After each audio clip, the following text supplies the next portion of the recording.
Assalamualaikum warahmatullahi wabarakatuh. Alhamdulillah, kalimat suci, kalimat mulia, kalimat sempurna yang selalu kita ucapkan kepada Zat yang Maha Suci, Maha Sempurna dan juga Maha Mulia. Allah yang Maha Kuat dan Maha Perkasa, satu-satunya Raja, Pemilik, Pencipta dan Pengurus serta pengawas semua yang di langit dan di bumi, dan tidak ada sekutu baginya dalam segala kegiatannya. Allah yang Maha Kuat dan Maha Perkasa telah menggantungkan segala kebutuhan kita dengan kalimat sederhana tetapi penuh dengan kemuliaannya, itu Alhamdulillah. Maka sangat wajar kalau kita selalu mengucapkan kalimat ini. Juga kita panjatkan salam hormat kita kepada manusia terbaik, manusia yang telah dipilih oleh Sang Pencipta Allah, diperintahkan untuk setiap manusia menjadikan manusia ini sebagai suri tauladan, menciplak hidupnya bagian daripada agama yang diperintahkan oleh Sang Pencipta Allah.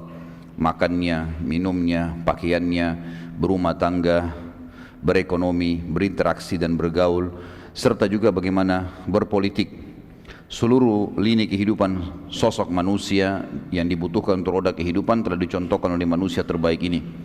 Dan Sang Pencipta Allah memerintahkan agar kita semua yang sudah beriman kepada beliau, kepadanya, untuk menjadikan beliau sallallahu alaihi wasallam sebagai suri tauladan dan diucapkan salam hormat oleh Allah dan malaikatnya, serta jadikan ibadah buat kita. Maka sangat wajar kalau kita selalu mengucapkan salawat dan taslim kepada Nabi besar Muhammad sallallahu alaihi wasallam. Pada pertemuan kita yang sebelumnya sudah sempat kita panjang lebar menjelaskan bagaimana masuknya baginda Nabi sallallahu alaihi wasallam di Madinah dan tiga keputusan pondasi dasar dalam mendirikan negara yang diterapkan baginda Nabi sallallahu alaihi wasallam, yaitu membangun masjid sebagai basis kaum muslimin.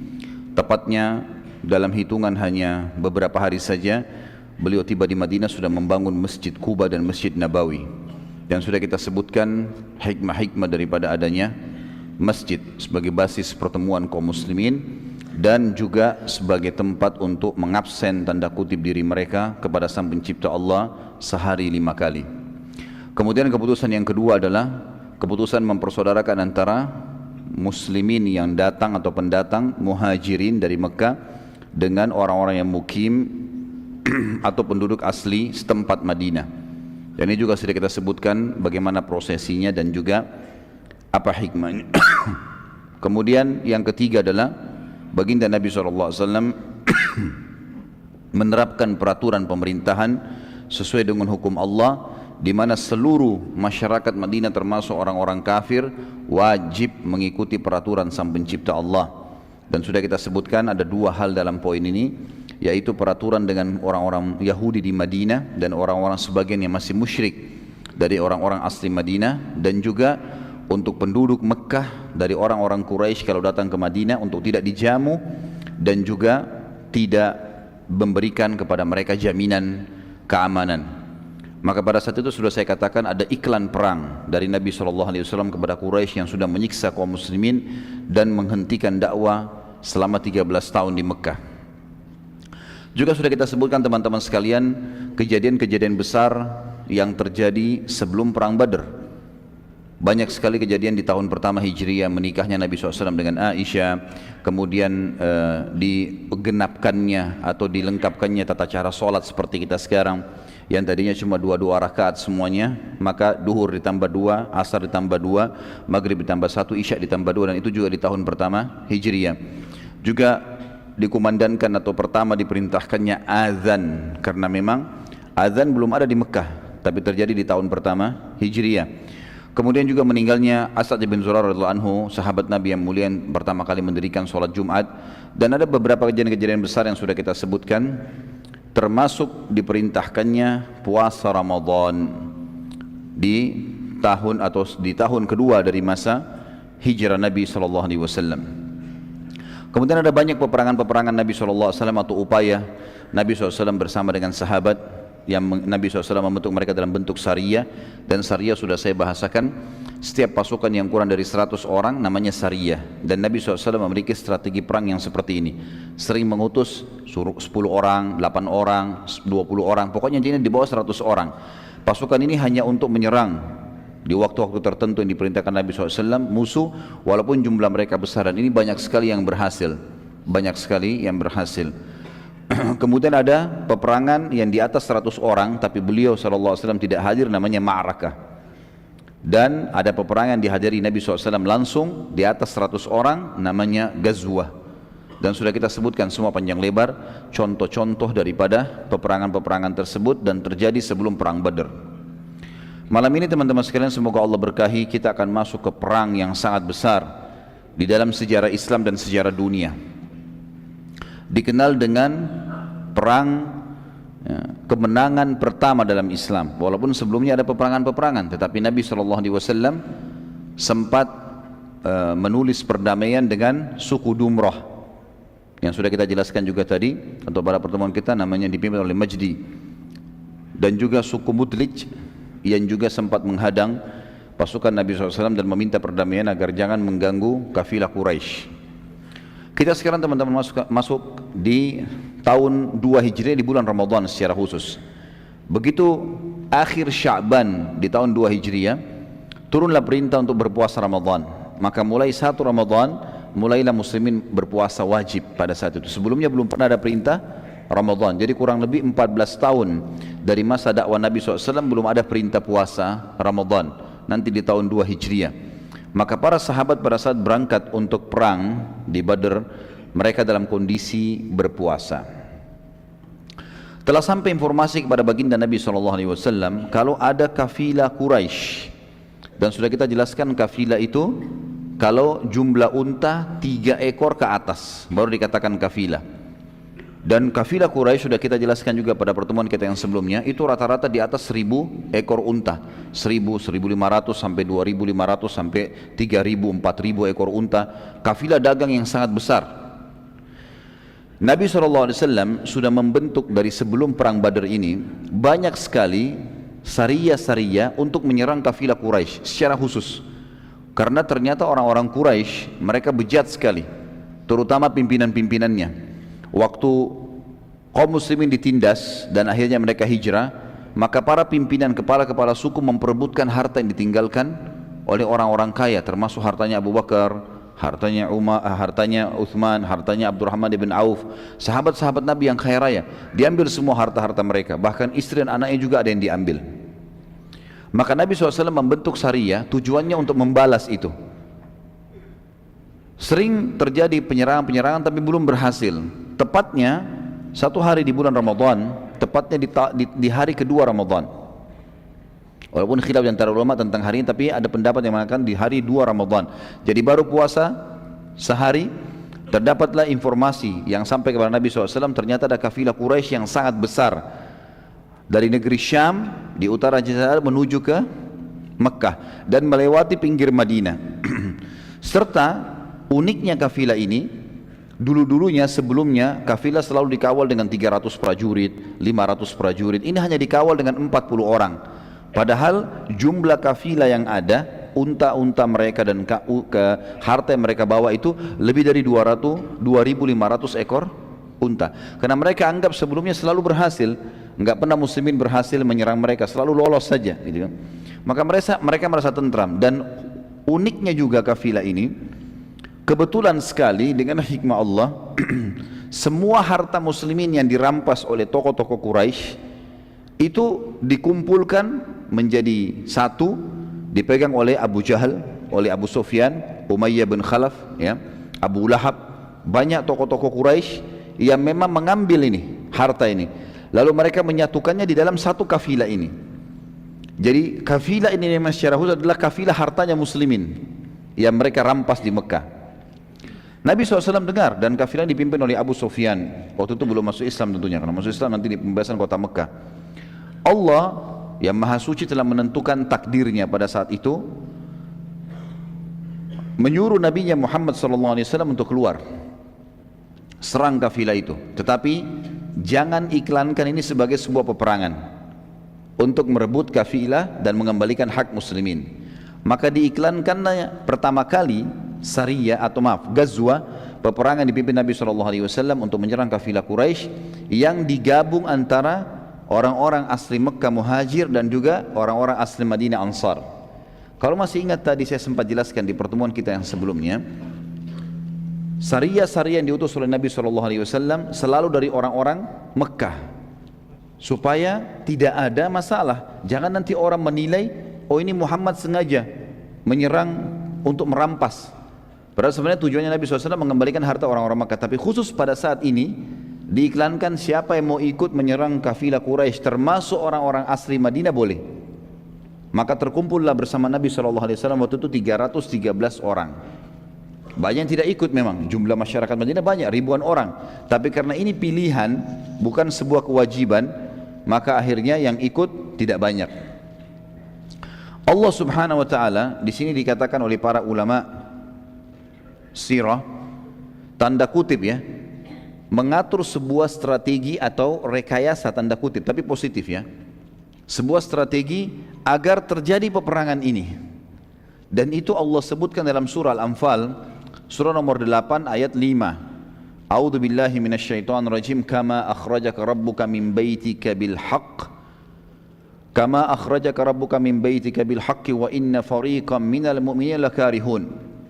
Sebagaimana Tuhanmu telah menyuruhmu keluar pergi dari rumahmu hai Muhammad dengan kebenaran, padahal sungguhnya sebagian dari orang-orang beriman tidak menyukainya. Jadi di sini dimaksud dengan Allah mengeluarkanmu dari rumahmu hai Muhammad, di sini ada tanda kutip strategi atau tanda kutip rekayasa yang Allah SWT sudah atur, tidak negatif, ini positif tentunya. Kalau bahasa saya ini keliru, tentu saya tidak bermaksud negatif, tapi di sini adalah yang dimaksud Allah sengaja mengatur ini, terjadi pertemuan ini. Nanti kita bacakan ayatnya. Sehingga akhirnya keluarlah dari Madinah Nabi SAW bersama dengan para sahabat. Waktu itu Nabi SAW pun belum mendapatkan informasi kalau akan terjadi peperangan. Ulama juga mengatakan firman Allah yang mengatakan kama akhrajaka rabbuka min baitika bil haqq, sebagaimana Tuhanmu telah menyuruhmu keluar dengan kebenaran hai Muhammad, adalah jelas di sini ada sebuah strategi atau rekayasa sang pencipta Allah untuk menjadikan pertempuran terjadi. Nabi SAW diperintahkan untuk memberi pilihan kepada siapa saja mau ikut dan bukan sebuah kewajiban. Salah satu sahabat yang ingin sekali ikut dan akhirnya tidak punya uzur, tidak bisa ikut, akhirnya juga Nabi SAW memberikan kepadanya ghanimah, harta rampasan perang, dan juga mendapatkan pahala Badr, yaitu anak mantu beliau Utsman bin Affan radhiyallahu anhu. Pada saat dia sudah siap-siap ingin ikut berperang bersama Nabi SAW, maksudnya ingin menyerang kafilah, belum dikatakan peperangan pada saat itu, karena peperangan nanti terjadi dengan satu hal yang Allah sudah atur. Jadi bukan berhadapan sama kafilah, tapi berhadapan dengan pasukan Quraisy yang keluar dari Mekah. Utsman bin Affan mengalami satu keadaan pada saat dia sudah siap-siap, tiba-tiba Ruqayyah radhiyallahu anha, anak Nabi SAW yang merupakan istri dia, sakit keras, dan Ruqayyah meninggal karena sakit itu. Maka Nabi SAW menugaskan Utsman bin Affan secara khusus untuk menjaga Ruqayyah. Jadi di sini bukan cuma karena menjaga istrinya, tapi menjaga anak Nabi SAW. Maka Utsman pun akhirnya tidak ikut. Tapi nanti kita akan lihat bagaimana Nabi SAW melibatkan Utsman bin Affan dalam pahala-pahala dan juga ghanimah. Sebelum jauh bicara masalah perang Badar, teman-teman sekalian, peperangan yang luar biasa pada saat itu, dan kita akan lihat bagaimana luar biasanya di sini campur tangan Allah yang sangat besar kepada jumlah muslimin yang sedikit yang akan melawan pasukan Quraisy. Jumlah mereka hanya 314 melawan 1000 orang pasukan Quraisy yang sangat kuat dan keluar dengan siap berperang. Tentu teman-teman sekalian, kalau Sariyah atau Ghazwa, karena Nabi SAW sini iklankan sendiri akan keluar, tapi jumlahnya cuma 300 saja. Persiapan mereka sederhana sekali. Bahkan banyak sahabat tidak pakai baju besi yang biasanya mereka pakai untuk peperangan besar. Banyak di antara mereka yang hanya memegang tombak. Banyak di antara mereka hanya membawa sebilah pedang saja. Banyak di antara mereka cuma membawa beberapa anak panah. Yang tadinya mestinya kalau peperangan minimal memiliki 100 anak panah, 150 anak panah. Tapi ini hanya beberapa anak panah, 5-6 anak panah saja. Karena mereka anggap ini bukan peperangan, menyerang kafilah.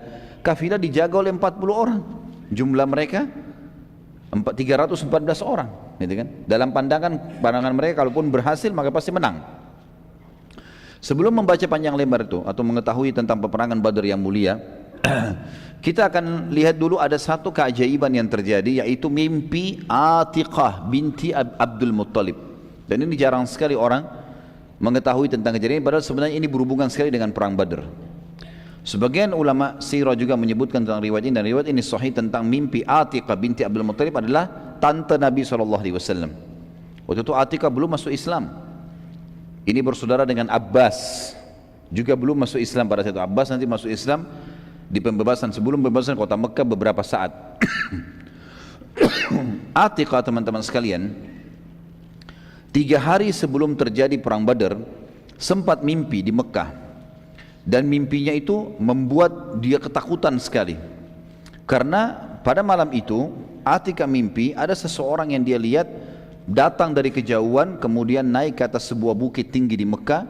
Kemudian orang itu teriak dengan suara keras menuju ke arah Mekah, dan suara itu masuk kepada semua rumah penduduk Mekah. Yang bunyinya kurang lebih dalam terjemahan bahasa Indonesianya, wahai para pengkhianat, wahai para penjahat, siap-siaplah menghadapi kematian kalian dalam 3 hari lagi. Orang tersebut terus saja berteriak-teriak dalam mimpi Atiqah sampai dia memasuki Mekah dan keliling Ka'bah, kemudian terus menteriakkan kalimat tersebut, wahai para pengkhianat, wahai para penjahat, siap-siaplah menghadapi kematian kalian 3 hari lagi. Lalu orang tersebut kembali mendaki bukit Abi Kubais dan teriak lagi dengan suara keras. Terus begitu dia kelilingi semua tempat Mekah diteriakin, wahai para pengkhianat, wahai para penjahat, siap-siaplah menghadapi kematian kalian 3 hari lagi. Lalu orang itu mengambil batu, sebuah batu. Lalu batu itu dilihat oleh Atiqah dalam mimpi, diangkat lalu dilemparkan ke arah Mekah. Dan batu itu tiba-tiba menjadi sebuah serpian atau menjadi serpian-serpian batu yang banyak dan menimpa semua rumah di Mekah. Gak ada yang tidak kena, semua kena rumah itu dengan batu itu. Ini mimpinya Atiqah, dan mimpi ini disebut oleh para ahli sejarah dengan mimpi Atiqah. Judulnya begitu. Ini tante Nabi SAW. Atiqah lalu menceritakan pada saat bangun kaget, dia cerita sama saudaranya Abbas bin Abdul Muttalib, taman Nabi SAW, yang pada saat itu masih dalam keadaan kafir. Abbas pun sangat ketakutan karena ini berarti akan ada peperangan. Tetapi mereka belum tahu apakah dari muslimin atau dari orang lain. Ini menandakan Mekah akan ditimpa kekalahan, akan hancur dan seterusnya, akan sedih. Tapi belum jelas apakah dari muslimin atau orang lain. Pada saat itu Abbas pun mau menceritakan, takutnya nanti salah. Maka Abbas bersahabat dekat dengan satu orang namanya Al-Walid bin Utbah. Ini salah satu tokoh juga Quraisy. Dan Abbas memberitahukan padanya kalau Atiqah tadi malam mimpi seperti ini, dan memberi pesan agar jangan diceritakan pada siapapun. Ini mimpi, takutnya nanti dikira saya ini membuat-buat atau adik saya buat-buat. Al-Walid lalu memberitahukan ayahnya yang bernama Utbah dan memesankan agar tidak memberitahukan siapapun. Sampai akhirnya semua penduduk Mekah tahu. Dan ini sebuah pelajaran teman-teman sekalian. Dalam pepatah bahasa Arab dikatakan, kalau engkau titip emas pada orang, pastikan tidak bertambah, bisa berkurang. Tapi kalau engkau titip kata-kata pada orang, pastikan bertambah. Itu sifat manusia. Jadi kalau antum berdiri di pinggir jembatan, lihat saja, nggak ada apa-apa, cuma kayak orang apa sih, kagum lihat sesuatu. Nanti orang lain datang, antum sudah pergi. Dia lihat-lihat, ada orang ketiga datang, ditanya, ada apa? Kayaknya ada buaya. Yang orang pertama nggak bicara apa-apa. Pergi orang kedua, orang ketiga nih lihat cari buayanya mana. Datang orang keempat, ada apa? Ada buaya putih. Pernah dengar nggak cerita buaya putih di Indonesia? Saya kaget juga lihat dengar ada buaya putih nih. Nanti orang kelima datang, ada apa? Oh, buaya putih, tapi di sebelahnya ada perempuan. Apalah segala macam, jadi panjang. Abbas sebenarnya radhiyallahu anhu itu belum masuk Islam ya, tidak tahu kalau berita mimpi adiknya Atiqah telah tersebar. Dan pada saat itu orang-orang Quraisy memang tahu kafilah terbesarnya mereka akan melewati Madinah, dan selama ini sudah usaha kaum muslimin menyerang tapi tidak berhasil. Lalu kemudian saat dia tawaf di Ka'bah keesokan paginya, tiba-tiba melewati majelis Quraisy yang satu sama lain saling berbisikan, di antaranya Abu Jahal, orang yang merupakan musuh besarnya Islam. Abu Jahal waktu itu sedang membicarakan mimpi Atiqah. Lalu Abu Jahal berkata kepada Abbas lagi tawaf, wahai Aba Fadl, nama anaknya Fadl, anak pertamanya, wahai ayahnya Fadl, bila engkau selesai tawaf, mampirlah ke majelis kami. Saat Abbas selesai tawaf, ia pun mampir di majelis Abu Jahal. Abu Jahal lalu bertanya, aku melihat cukup nabi yang berasal dari kalian, wahai suku Abdul Muttalib. Artinya sudah ada satu orang ngaku nabi, masa ada sekarang lagi yang mau mengaku nabi? Abu Jahal menyinggung, kenapa? Karena Atika mimpi kan, masa ada lagi Atika juga ngaku nabi? Kan sudah ada Muhammad nih, tapi dia singgung dengan bahasa dia. Aku melihat cukup satu orang saja ngaku nabi dari kalian, hai suku Abdul Muttalib. Abbas bertanya, apa maksudmu? Abu Jahal bilang, dulu seorang laki-laki yang bernama Muhammad, tentu kita mengatakan sallallahu alaihi wasallam, yang mengaku dapat wahyu. Sekarang ada juga perempuan mengaku dapat wahyu. Kata Abbas, apa maksudmu? Kata Abu Jahal, bagaimana dengan mimpinya Atiqah? Ini baru tadi malam diceritain, hari ini sudah sebar semua. Gara-gara titip kata-kata. Jangan ceritain orang ya. Jadi jangan antum pakai cara ini, percuma. Jangan ceritain orang, pasti sampai kemana-mana gitu. Abbas waktu itu coba memungkiri, dia mengatakan mimpi yang mana? Dia coba memungkiri, karena memang khawatir bila mimpi itu betul-betul terjadi, maka kalau mimpi itu tidak terjadi ya, maka akan tersebar di Quraisy kalau adiknya pembohong, dan makin besar tuduhan Quraisy kalau Muhammad pembohong, ini lagi tantenya pembohong. Maka Abbas bingung pada saat itu. Abu Jahal lalu berkata, bila 3 hari berlalu dan tidak terjadi apa-apa, maka aku akan menyebarkan tulisan bahwa suku Abdul Muttalib adalah paling pembohong dari suku-suku Arab yang ada. Abbas tetap memungkiri, dan masalah pada saat itu selesai dengan pernyataan Abu Jahal tadi. Sudah, Abbas tinggalkan saja. Saat Abbas balik, maka para wanita Abdul Muttalib mengurumuninya dan berkata, maksudnya dari suku Muttalib, bagaimana bisa engkau membiarkan Abu Jahal berkata semaunya tentang suku kita? Abbas akhirnya datanglah ke sana, dikatakan oleh mereka, perangi dia, bunuh Abu Jahal itu. Gitu kan? Mereka panggil Abu Hakam waktu itu. Abbas akhirnya bertekad untuk menghadapi Abu Jahal bila 3 hari ia mau mempermalukan suku Muttalib. Artinya Abbas mengatakan, baiklah, kita lihat, kalau 3 hari dia mau permalukan suku kita, maka kita akan perangi, saya akan lawan dia. Dari sisi lain, kita sekarang tinggalkan Mekah dulu. Abu Sufyan pada saat itu lagi memimpin kafilah. Waktu dia sudah mau lewatin Madinah, dia selalu mengirim mata-mata, memastikan apakah muslimin mau menyerang atau tidak, gitu kan. Nabi SAW juga pada saat itu sudah tahu ini, keluar kafilah, sudah sekian hari lagi akan melewati tempat ini. Maka beliau pun mengutus mata-mata, dan mata-mata Nabi SAW ada 2 orang. Satu orang, yang pertama sahabat Nabi namanya Busbus bin Amr, dan juga yang kedua Adi bin Abi Darda. Busbus bin Amr dan Adi bin Abi Darda radhiyallahu anhuma ini diutus oleh Nabi SAW menjadi mata-mata. Kedua sahabat ini mulai keluar dan mencari berita. Saat yang bersamaan Abu Sufyan juga sendiri keluar mencari informasi di lokasi yang sama. Jadi kafilah Quraisy lagi istirahat di dekat wilayah Badr itu, gitu kan, lagi istirahat. Maka Nabi SAW kutus mata-mata 2 orang ini. Jadi mata-mata ini juga istirahat di tempat yang sama, tanpa mereka tahu kalau ini ada kafilah Quraisy. Dua orang mata Nabi SAW, dan Abu Sufyan juga tidak tahu kalau mata-mata Nabi sudah sampai di situ. Dengan hikmah Allah terjadi begitu. Pada saat Busbus bin Amr dan Adi bin Abi Darda radhiyallahu anhuma tiba di sekitar sumur di sekitar Badr, mereka melihat ada 2 perempuan sedang ngobrol. Yang satu berkata kepada temannya, belilah milikku ini, ada produknya. Yang lain menjawab, nanti bila kafilah lewat, aku akan beli langsung dari mereka.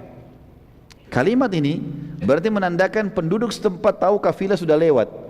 Dan biasanya kafilah Quraisy kalau mampir di sebuah suku, di dekat suku, mereka buka, siapa yang mau beli silakan. Jadi pasar sementara terjadi, mereka transaksi sampai tiba di Mekah, seperti itulah. Sambil meminta pertolongan dari suku-suku yang ada di sekitar situ. Kedua sahabat tersebut lalu mengetahui bahwa kafilah sudah sangat dekat, lalu mereka berdua balik dan menginformasikan kepada Nabi SAW. Setelah beberapa saat Busbus bin Amr dan Adi bin Abi Darda radhiyallahu anhu meninggalkan tempat tersebut, Abu Sufyan tiba di tempat yang sama, bertemu dengan 2 perempuan tadi. Lalu kemudian Abu Sufyan bertanya, apakah kalian lihat ada orang yang lewat di sini? Kepada perempuan ini. Keduanya menjawab, tadi ada 2 orang yang lewat tapi tidak berbicara dengan kami. hanya singgah sebentar lalu pergi dan kami tidak tahu kemana. Abu Sufyan lalu mendatangi tempat Busbus bin Amr radhiyallahu anhu dan juga Adi bin Abi Darda radhiyallahu anhu yang singgah tadi, kemudian menemukan bekas kotoran unta mereka. Dan Abu Sufyan menemukan di kotoran unta mereka, dikorek-korek, ternyata ada biji kurma.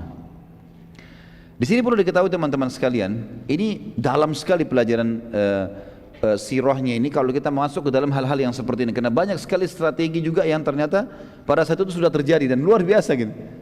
Abu Sufyan tahu sekali di antara semua suku Arab hanya orang-orang Madinah saja yang memberikan unta mereka makan kurma, yang lain tidak ada, makanya daun biasa. Karena kayahnya Madinah pada saat itu dengan kurma, dan kurma itu dianggap makanan elit ya, makanan manusia. Tapi karena banyaknya mereka berikan kurma kepada unta-unta mereka. Abu Sufyan bisa dengan jeli pada saat itu memeriksa kotoran yang ada di situ dari dua orang sahabat ini, dan dia tidak tahu kalau ini sahabat, dia cuma mau tahu ini dari Madinah atau bukan. Dikorek, ditemukan memang ada biji-biji kurma. Maka Abu Sufyan akhirnya tahu kalau ini pasti mata-mata Madinah. Segera Abu Sufyan malam itu mengutus seseorang kemudian menulis surat ke Mekah. Wahai Quraisy, lalu disebut satu-satu pemilik harta, Umayyah bin Khalaf, Abu Lahab, Abul Hakam atau Abu Jahal, disebutkan satu persatu semuanya, harta kita akan diserang oleh Muhammad, segera kirim pasukan. Malam itu juga gitu kan. Jadi bagaimana jelinya mereka pada saat itu teman-teman tahu kalau ini ada penyerangan atau tidak ada penyerangan. Mungkin kalau kita sepertinya tidak periksa kotorannya unta, tapi ini begitu jelinya, dan memang mereka tahu itu. Terjadilah pengiriman surat. Abu Sufyan memilih seseorang yang memang terkenal sekali, orang ini spesialisnya nyebarin isu. Ada orang begitu, subhanallah ya.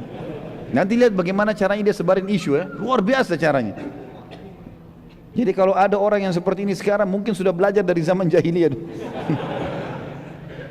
Ada orang namanya Damdam bin Amr. Damdam bin Amr ini terkenal di Mekah, spesialis menyebarkan isu dan membuat massa langsung bisa percaya. Sekian banyak massa dipercaya sama dia. Abu Sufyan bilang, bawa surat ini, pokoknya hebohkan Mekah, supaya langsung bentuk pasukan, langsung kirim ke sini, cepat. Ini kafilah terbesar, dan seluruh pemimpin Quraisy punya harta di sini. Maka Damdam menuju ke Mekah teman-teman sekalian. Pada saat mau tiba di Mekah, apa yang dia buat? Dia robek-robek bajunya, kemudian dia bunuh untanya. Darah untanya dilumuri di badannya semua. Semua dilumuri, sampai di kepalanya dilumuri darah semua. Pada saat dia masuk ke Mekah, dia sambil teriak-teriak. Pemandangan ini tentu seakan-akan perang sudah terjadi. Darah semua, robek-robek baju gitu kan. Pada saat tiba di wilayah namanya Bata ya, Bata ini sebuah wilayah disebutkan, artinya sudah terjangkau. Pintu gerbang sudah kelihatan, penjaga pintu gerbang sudah kelihatan. Di atas benteng Mekah sudah ada pasukan-pasukan, ada prajurit yang jaga. Itu dia mulai teriak, ini namanya daerah Bata. Bata itu daerah yang di depan pintu gerbangnya Mekah. Dia teriak Al-Gauth, Al-Gauth, artinya pertolongan, pertolongan gitu kan. Dalam kondisi berdarah-darah semua ini, tapi darah unta ya. Al-Latima, Al-Latima, Al-Latima itu penyerangan, penyerangan gitu kan. Lalu sambil dia jalan, dia buat dirinya jatuh berdiri, padahal nggak apa-apa ini. Berdiri lagi, jatuh lagi. Orang lihat semua. Masuk pintu gerbang Mekah, teriak lagi Al-Gauth, Al-Gauth, Al-Latima, Al-Latima, pertolongan, pertolongan, penyerangan, penyerangan. Orang tanya, ada apa? Ada apa wahai Damdam? Dia tidak mau jawab. Dia nggak mau jawab, tetap aja dia jalan. Terus dia jalan, orang sambil dengar, dia terus teriak Al-Gauth, Al-Gauth. Orang Mekah akhirnya kumpul, makin banyak, makin banyak, makin banyak, sampai sudah kumpul semua. Dan dia berada pas di depannya majelisnya tokoh-tokoh Quraisy yang dikenal dengan Darun Nadwa. Teriak-teriak lagi Al-Gauth, Al-Gauth, Al-Latima, Al-Latima, teriak-teriak begitu terus ya. Maka pada saat semua sudah kumpul maka orang-orang tokoh Quraisy yang bertanya, wahai Damdam, ada apa? Dan mereka tahu Damdam ini ikut dengan Abu Sufyan.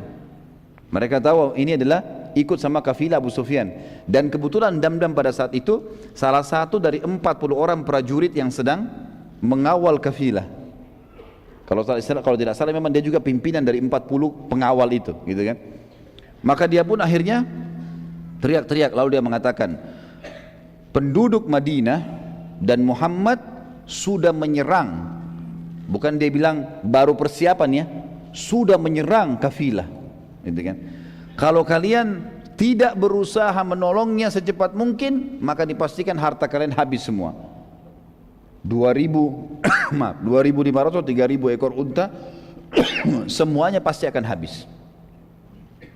Maka pada saat itu teman-teman sekalian bisa dibayangkan bagaimana mahirnya Damdam ya, memutar rekayasa data sampai seakan-akan terjadi sesuatu dan penduduk Mekah segera mengumpulkan pasukan. Kalau tidak menggunakan cara ini, mungkin pasukan tidak terkumpul dalam satu malam. Tapi dengan cara ini, satu malam terkumpul semua. Dan terkumpul 1.000 personil pada saat itu. 700 pertama, 700 personil siap perang. Terutama musuh Islam Abu Jahal. Abu Jahal teriak-teriak nih. Kemudian dia teriak-teriak untuk memanggil seluruh kepala suku memerang, kirim pasukan kalian. Sedikit kita selipkan kisah teman-teman, kisah tentang Abu Lahab dan Umayyah bin Khalaf di sini. Abu Lahab adalah paman Nabi SAW, paman kandung, ya, saudaranya Abbas, saudaranya Abdullah, ya kan, paman kandung Nabi SAW. Tapi dia membenci Islam dan sudah pernah kita jelaskan ada dua paman Nabi SAW yang mencapai masa kenabian, masih hidup dan mereka beriman. Itu adalah Hamzah dan Abbas radhiyallahu anhum majma'in. Ada dua paman Nabi yang sampai masa kenabian tapi tidak beriman. Itu adalah Abu Lahab dan Abdul Muttalib. Abu Lahab ini teman-teman sekalian, pada saat dia tahu hartanya banyak di situ, tapi karena dia merasa dia nggak perlu ikut, dia mau jaga Mekah, khawatir terjadi nanti peperangan benar, kemudian pasukan kalah, maka ini kesempatan dia menjadi pemimpin di Mekah. Dia kebetulan pernah mengutangkan uang kepada seseorang, dan dia berkata kepada orang itu, kalau kau mau utangmu lunas, maka keluarlah mewakiliku. Bilang aku mewakili Abu Lahab untuk keluar berperang. Maka orang itu pun setuju. Akhirnya orang tersebut pergi mewakili ya, Abu Lahab. Kemudian kisah yang unik adalah Umayyah bin Khalaf. Siapa Umayyah bin Khalaf ini teman-teman sekalian? Umayyah bin Khalaf ini sahabat dekatnya Abu Jahal, sahabat dekatnya Abu Lahab, tokoh Quraisy. Ada kisah dulu dalam riwayat Bukhari disebutkan. Umayyah bin Khalaf ini bersahabat dekat dengan satu orang dari Ansar, dari asli Madinah, namanya Sa'ad bin Mu'adz radhiyallahu anhu. Ini Sa'ad bin Mu'adz pimpinan suku Khazraj, ya, terkenal sekali. Yang pada saat dia meninggal, singgasananya Allah, arsy-nya Allah goncang. Sa'ad bin Mu'adz ini bersahabat sama Umayyah bin Khalaf, sahabat dekat. Pada saat itu teman-teman sekalian, Sa'ad bin Mu'adz radhiyallahu anhu pernah, ini sebelum kejadian ini ya, jauh sebelumnya, waktu muslimin sudah pada hijrah ke Madinah, di tahun pertama Hijriah, beliau pernah lewat di Mekah dan ingin tawaf. Tapi Mekah sudah tidak bisa orang Islam masuk, kalau masuk bisa dibunuh. Cuma dia kepala suku, dia suratin dari luar Mekah, Umayyah bin Khalaf, sahabat dekatnya. Umayyah bin Khalaf ini kalau datang ke Madinah bertamu di rumahnya Sa'ad. Kalau Sa'ad ke Mekah jadi tamu di sahabat dekat. Dua-duanya pemimpin suku, ini di Mekah, ini di Madinah, dan dua-duanya orang kaya raya. Maka Umayyah mengatakan, masuk saja, saya akan lindungi kamu. Masuklah Sa'ad bin Mu'adz menjadi tamu di rumahnya Umayyah bin Khalaf. Begitu jadi tamu teman-teman sekalian, kata Sa'ad, wahai Umayyah, beritahukan kepada saya kalau Ka'bah kosong. Kapan kosong? Tidak ada orang tawaf, orang Mekah, saya mau tawaf. Malam hari nggak apa-apa. Karena pada zaman itu teman-teman sekalian, orang-orang Quraisy banyak yang tawaf sambil telanjang. Dan mereka bersiul serta bertepuk tangan. Dalam Al-Quran dikatakan muka'an wa tasdiyah. Jadi mereka mengubah zikir-zikir dan doa dengan tepuk tangan dan bersiul. Terlebih lagi mereka tawaf dengan telanjang. Dan kita tahu nanti dalam sirah kita dijelaskan panjang lebar tentang mereka akan meninggalkan tawaf telanjang itu setelah pembebasan kota Mekah, gitu kan? Maka saat tidak mau tawaf pada saat itu, kata Umayyah, baiklah. Umayyah kumpul sama teman-temannya dan dia tidak cerita nih, dia cerita sama Abu Jahal sama Abu Lahab kalau ada tamu saya Sa'ad, karena mereka benci dengan penduduk Madinah, gitu kan. Pada malam hari Umayyah pulang ke rumahnya, dia mengatakan sudah tidak ada orang. Hai Sa'ad, ayolah kalau kau mau tawaf saya temani. Masuklah keduanya di Ka'bah mau tawaf. Begitu tawaf datang Abu Jahal. Abu Jahal tanya, wahai Umayyah, siapa yang bersama kau ini? Kata Umayyah, ini Sa'ad bin Mu'adz, pimpinan Khazraj, suku yang besar di Madinah, terkenal dengan kekuatan perangnya, memang terkenal juga. Kata Abu Jahal, Sa'ad ibn Mu'ad, pimpinan Madinah, demi Allah kau tidak akan keluar dari Mekah hidup. Gitu kan. Berani benar kau masuk di sini. Gitu kan. Kata Sa'ad, wahai Abu Jahal, kalau kau berani sentuh saya akan lawan kamu. Saya bukan orang biasa, kepala suku juga gitu kan. Saya akan lawan kamu. Dan kalaupun saya terbunuh, kau pikir sukuku akan tinggal diam? Mereka akan serang Mekah dan menghabisi Quraisy. Mereka mati atau Quraisy yang mati? Kata Abu Jahal, demi Allah kau tidak akan bisa. Kata Sa'ad, demi Allah bisa. Ribut nih, dua orang berantem mulut.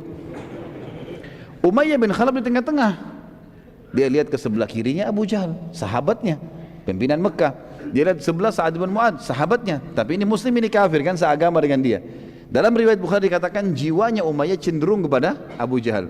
Maka dia bilang kepada Sa'ad, wahai Sa'ad, jangan kau angkat suaramu di depan Abu Hakam, karena dia pemimpin lembah ini, dia raja kami, gitu loh. Sa'ad kepala suku, ini sahabatnya, tadi berikan jaminan, kenapa bukan membela, ya kan gitu. Maka kata Sa'ad, wahai Umayyah, mulai sekarang tidak ada hubungan lagi sama kita. Dan perlu kamu tahu, ini informasinya, perlu kamu tahu, kalau Nabi kami Muhammad SAW sudah menginformasikan kami akan membunuhmu nanti. Jadi ada hadis yang disebutkan Nabi jauh sebelum perang Badar, kalau kami akan membunuhmu nanti, tapi tidak dijelaskan di mana. Umayyah waktu itu kaget. Dia lagi pegang sebuah benda, jatuh bendanya. Dan Umayyah ini sekali lagi kafir dengan risalah Nabi SAW. Tapi dia tahu Nabi jujur. Apa dia bilang? Apakah Muhammad menjelaskan? Apakah Muhammad menjelaskan di mana aku akan dibunuh? Kata Sa'ad, tidak ada informasi. Tapi kami akan membunuhmu, itu pasti. Gitu kan? Maka pada saat itu teman-teman sekalian, dalam riwayat yang dikatakan Umayyah pun bingung. Maka Umayyah meninggalkan dua-duanya, pulang ke rumahnya. Rupanya karena Umayyah pergi, Abu Jahal takut juga. Enggak jadi berantem nih. Abu Jahal tinggalkan juga. Sa'ad bin Mu'ad pulang ke Madinah. Karena enggak jadi pertengkaran, dia sudah pulang gitu kan. Pulang ke Madinah. Umayyah bin Khalaf dinukil riwayat oleh beberapa orang sahabat yang waktu itu memang masih ada di Mekah, belum masuk Islam, menyaksikan Umayyah waktu pulang ke rumahnya sambil dia ngomong sendiri di jalan. Dia mengatakan, demi Allah Muhammad tidak pernah dusta. Pulang ke rumahnya, dia bilang sama istrinya, wahai istriku, apakah kau tahu apa yang diberitakan Sa'ad kepadaku malam ini? Kata istrinya, tidak. Apa itu? Istrinya juga kafir gitu kan. Dia bilang, Muhammad menginformasikan kepada pengikutnya, sahabatnya, kalau mereka akan membunuhku. Apa kata istri Umayyah? Orang kafir nih. Demi Allah Muhammad gak pernah dusta. Ini luar biasa nih pengakuan mereka tentang kejujuran Nabi SAW. Demi Allah Muhammad gak pernah dusta. Tapi apakah ada informasi di mana kau akan dibunuh? Dia bilang, saya sudah tanya kepada Sa'ad, tapi Sa'ad bilang tidak ada informasi dan tidak jelas kapan. Tapi istriku, saya pastikan pada kamu kalau saya tidak akan keluar dari Mekah. Pokoknya saya akan di sini teruslah. Saya nggak akan keluar dari Mekah. Baik, ini teman-teman sekalian, kejadian ini 3 bulan sebelum kejadian penyerangan, akan terjadi penyerangan kafilah Quraisy. Jadi Umayyah bin Khalaf ini berpegang terus pada kejadian itu. Waktu Abu Jahal keliling motivasi orang Mekah, ayo pasukan, ayo berkumpullah, peranglah, harta kita akan diambil. Terkumpul 700 orang. Setiap suku punya 100 orang. Umayyah bin Khalaf, ada 7 suku bergabung. Umayyah bin Khalaf ini punya suku teman-teman di Mekah, pas prajuritnya paling banyak 300 orang. Umayyah duduk depan Ka'bah. Pasukannya 300 duduk depan dia. Enggak ada yang ikut nih. Abu Jahal lewat. Abu Jahal bilang, wahai Umayyah, kenapa kau tinggal di sini? Kenapa enggak gabung? Ayo bergerak, hartamu juga ada di situ, akan diambil. Kata Umayyah apa? Wahai Abu Hakam, apa kau lupa ceritanya Sa'ad bin Mu'ad? Kalau Muhammad sudah menginformasikan akan membunuhku. Makanya Abu Jahal bilang, kenapa kau percaya itu dusta? Enggak usah percaya, enggak benar. Keluarlah, bergeraklah. 300 orang ini paling banyak, gitu kan? Dia bilang, demi Allah saya enggak mau. Abu Jahal bingung, ini pasukan paling besar. Gimana caranya? Dia pulang ke rumahnya, dia ambil dupa, teman-teman sekalian. Waktu itu ada dupa, khusus baunya itu kalau kecium bau perempuan. Jadi kalau laki-laki bau itu memalukan, aib. Diambillah bara api sama dia, dupa, ditaruh dupa tersebut, keluar wangi-wangian. Abu Jahal ambil punya istrinya, dibawa ke dekat Ka'bah. Lalu dia permalukan Umayyah di depan pasukannya. Dia bilang, tatayyab ya Umayyah. Nih, pakai minyak wangi nih, hai Umayyah. Umayyah tahu ini bau perempuan. Kata Umayyah, kenapa kau kasih saya minyak wangi perempuan? Dia bilang, karena kau perempuan, tidak mau berperang. Maka Umayyah marah, Umayyah tepis bara api itu, kemudian dia pun pulang ke rumahnya. Dia bilang sama istrinya, istriku siapkan baju perang. Kata istrinya, kenapa? Aku mau pergi. Bukankah diingatkan? Bukankah Sa'ad bin Mu'adz sudah cerita kalau Muhammad mempromosikan sahabatnya akan membunuhmu? Dia bilang, saya dipermalukan sama Abu Hakam. Saya akan keluar sebentar beberapa langkah, habis itu nanti saya kembali.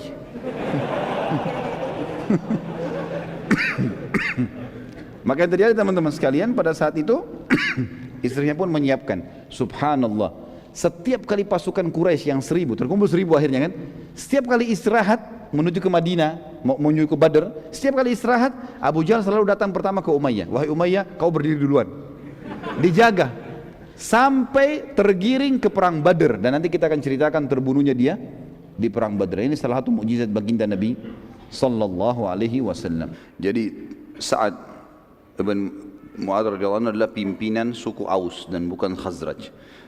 Tadi saya sempat sebutkan suku Khazraj, tapi dia adalah pimpinan suku Aus. Kemudian ada juga riwayat lain menyebutkan waktu Abu Jahal mengancam Sa'ad radhiyallahu anhum, mengancam bahwasanya berani benar kau masuk ke Mekah dan seterusnya, dan kau demi Allah tidak akan keluar dari Mekah dalam kondisi hidup. Maka Sa'ad mengatakan, kalau kau berani menyentuhku, aku akan menghilangkan sesuatu yang lebih kau cintai dari nyawamu sendiri. Maka Abu Jahal memang dikenal orang yang sangat cinta dengan hartanya. Bahkan dia bersedia untuk mengorbankan istrinya, anaknya demi keselamatan hartanya. Dia tidak faham, dia mengatakan kepada Sa'ad, apakah kalian punya Ka'bah juga di Madinah sehingga bisa menyaingi kami di sini? Kata Sa'ad, tidak, tapi seluruh hartamu akan dirampas oleh sukuku. Barulah pada saat itu Abu Jahal marah mengatakan, kau tidak akan bisa. Kata Sa'ad, saya akan bisa. Lalu mereka bertengkar mulut. Lalu lanjutan riwayat sama seperti apa yang kita sebutkan tadi. Sedikit teman-teman sekalian, kita sebutkan Quraisy di Mekah juga punya masalah dengan satu suku lain, namanya suku Kanana. Suku Kanana. Suatu hari ceritanya begini, ada satu dari suku Kanana membunuh seorang dari suku Quraisy. Terjadi cekcok antara satu suku Kanana membunuh satu orang dari suku Quraisy. Lalu keluarga si Quraisy menuntut dia, tidak usah dibunuh tuh orang, tapi bayar kepada kami. Waktu itu diahnya 100 ekor unta. Kalau ada orang dibunuh, bayar 100 ekor unta. Keluarganya lebih pilih terima duit aja daripada dibunuh orang ini, dieksekusi. Maka keluarga atau orang yang membunuh tadi membayar dia 100 ekor unta. Setelah selesai itu teman-teman sekalian, biasanya sudah dianggap selesai masalah. Rupanya si pembunuh ini merasa aman dari suku Kanana, dia pun masuk ke Mekah lalu tawaf. Pada saat dia lagi tawaf, salah satu saudara orang yang terbunuh dari Quraisy melihat itu, lalu kemudian datang lalu membunuh si Kanana ini. Setelah itu jasadnya digantung di Ka'bah, orang yang dibunuh ini. Suku Kanana akhirnya menuntut dari Quraisy untuk menyerahkan si pembunuh tadi. Namun Quraisy menolak, maka terjadilah perseteruan di antara mereka. Tentu ini teman-teman, perseteruan ini terjadi sebelum terjadi tadi kafilah Quraisy dihadang oleh Nabi SAW, belum ingin menyerang Madinah. Tapi ini punya masalah ini menjadi masalah bagi Quraisy, karena rupanya sebelum mau membentuk pasukan untuk menyerang Madinah, untuk menyelamatkan kafilah mereka, mereka sudah punya masalah dengan Kanana, dan Kanana bisa setiap saat menyerang mereka. Suku Kanana pada saat tidak mau diserahkan kepada mereka pembunuh dari orang yang dari sukunya itu, maka siap-siap untuk menyerang Mekah. Hal ini menyebabkan Quraisy ragu menyerang Nabi SAW, karena jangan sampai Kanana menyerang tiba-tiba. Dan dalam sebuah riwayat sahih disebutkan, maka syaitan bisa saja iblis langsung yang menjelma menjadi manusia, dan dia menjelma menjadi Suraka bin Malik al-Jush'umi. Suraka bin Malik ini adalah kepala suku Jush'um, dan Jush'um adalah cabang terbesar suku Kanana. Jadi Kanana tinggal jauh dari Mekah, jaraknya jauh. Tetapi syaitan datang menjelma, dan ini sudah pernah kita sebutkan juga pada saat terjadi kasus hijrah, di mana iblis menjelma lalu bergabung dengan majlis syurahnya orang-orang Quraisy, yang akhirnya iblis mendukung pendapatnya Abu Jahal. Masih ingat ya? Baik. Walaupun 3 orang yang jawab tidak apa-apa lah. Berarti yang lain lupa ini. Akhirnya teman-teman sekalian, syaitan menjelma jadi Suraka bin Malik Al-Jushumi. Nanti ini masuk Islam orang ini. Dan Suraka bin Malik ini yang sempat mengejar Nabi SAW waktu hijrah, yang akhirnya kudanya tenggelam, dia jatuh, dia dapat surat jaminan dan seterusnya. Syaitan menjelma jadi dia, kemudian bergabung di majelis syurahnya Quraisy. Lalu dia berkata, tidak usah kalian ragu, aku yang memberi jaminan kalian dari suku Kanana. Kanana tidak akan menyerang kalian. Padahal ini suku Kanana sudah siap-siap memang mau menyerang gitu. Ya. Quraisy pun pada saat itu merasa tenang karena Suraka bin Malik salah satu pemimpin Kanana, dan memang keputusannya di dalam suku Kanana didengar. Dan ini semua teman-teman sekalian karena syaitan tidak ingin agama Allah tersebar, dan dia ingin semua yang berhubungan dengan penghancuran Islam pasti diusahakan. Sisi yang lain, ini menandakan iblis dan syaitan umumnya tidak tahu yang gaib. Mereka tidak tahu kalau nanti terjadi perang Badar, muslimin yang akan menang. Mereka maunya pasukan Quraisy keluar. Jadi syaitan hanya bisa berusaha, dan mereka tidak tahu hal yang gaib sama sekali. Mereka berusaha menggoda kita, kalau kita tepis maka dia tidak tahu berhasil atau tidak, atau akan berpengaruh atau tidak tahu. Seperti itulah. Maka akhirnya orang-orang Quraisy berhasil terpengaruh oleh pendapat syaitan tadi, dan akhirnya mereka keluar. Dan Allah menceritakan masalah itu dalam surah Al-Anfal. Surah Al-Anfal ini banyak menceritakan tentang perang Badr. Surah nomor 8 ayat 48. A'udzu billahi minasyaitonir rajim. Wa idz zayyana lahumusy syaitanu a'malahum wa qala la ghaliba lakumul yawma minan nasi wa inni jarul lakum. فلما تراءت الفئتان نقص على عقبيه وقال إني بريء منكم إني أرى ما لا ترون إني أخاف الله والله شديد العقاب.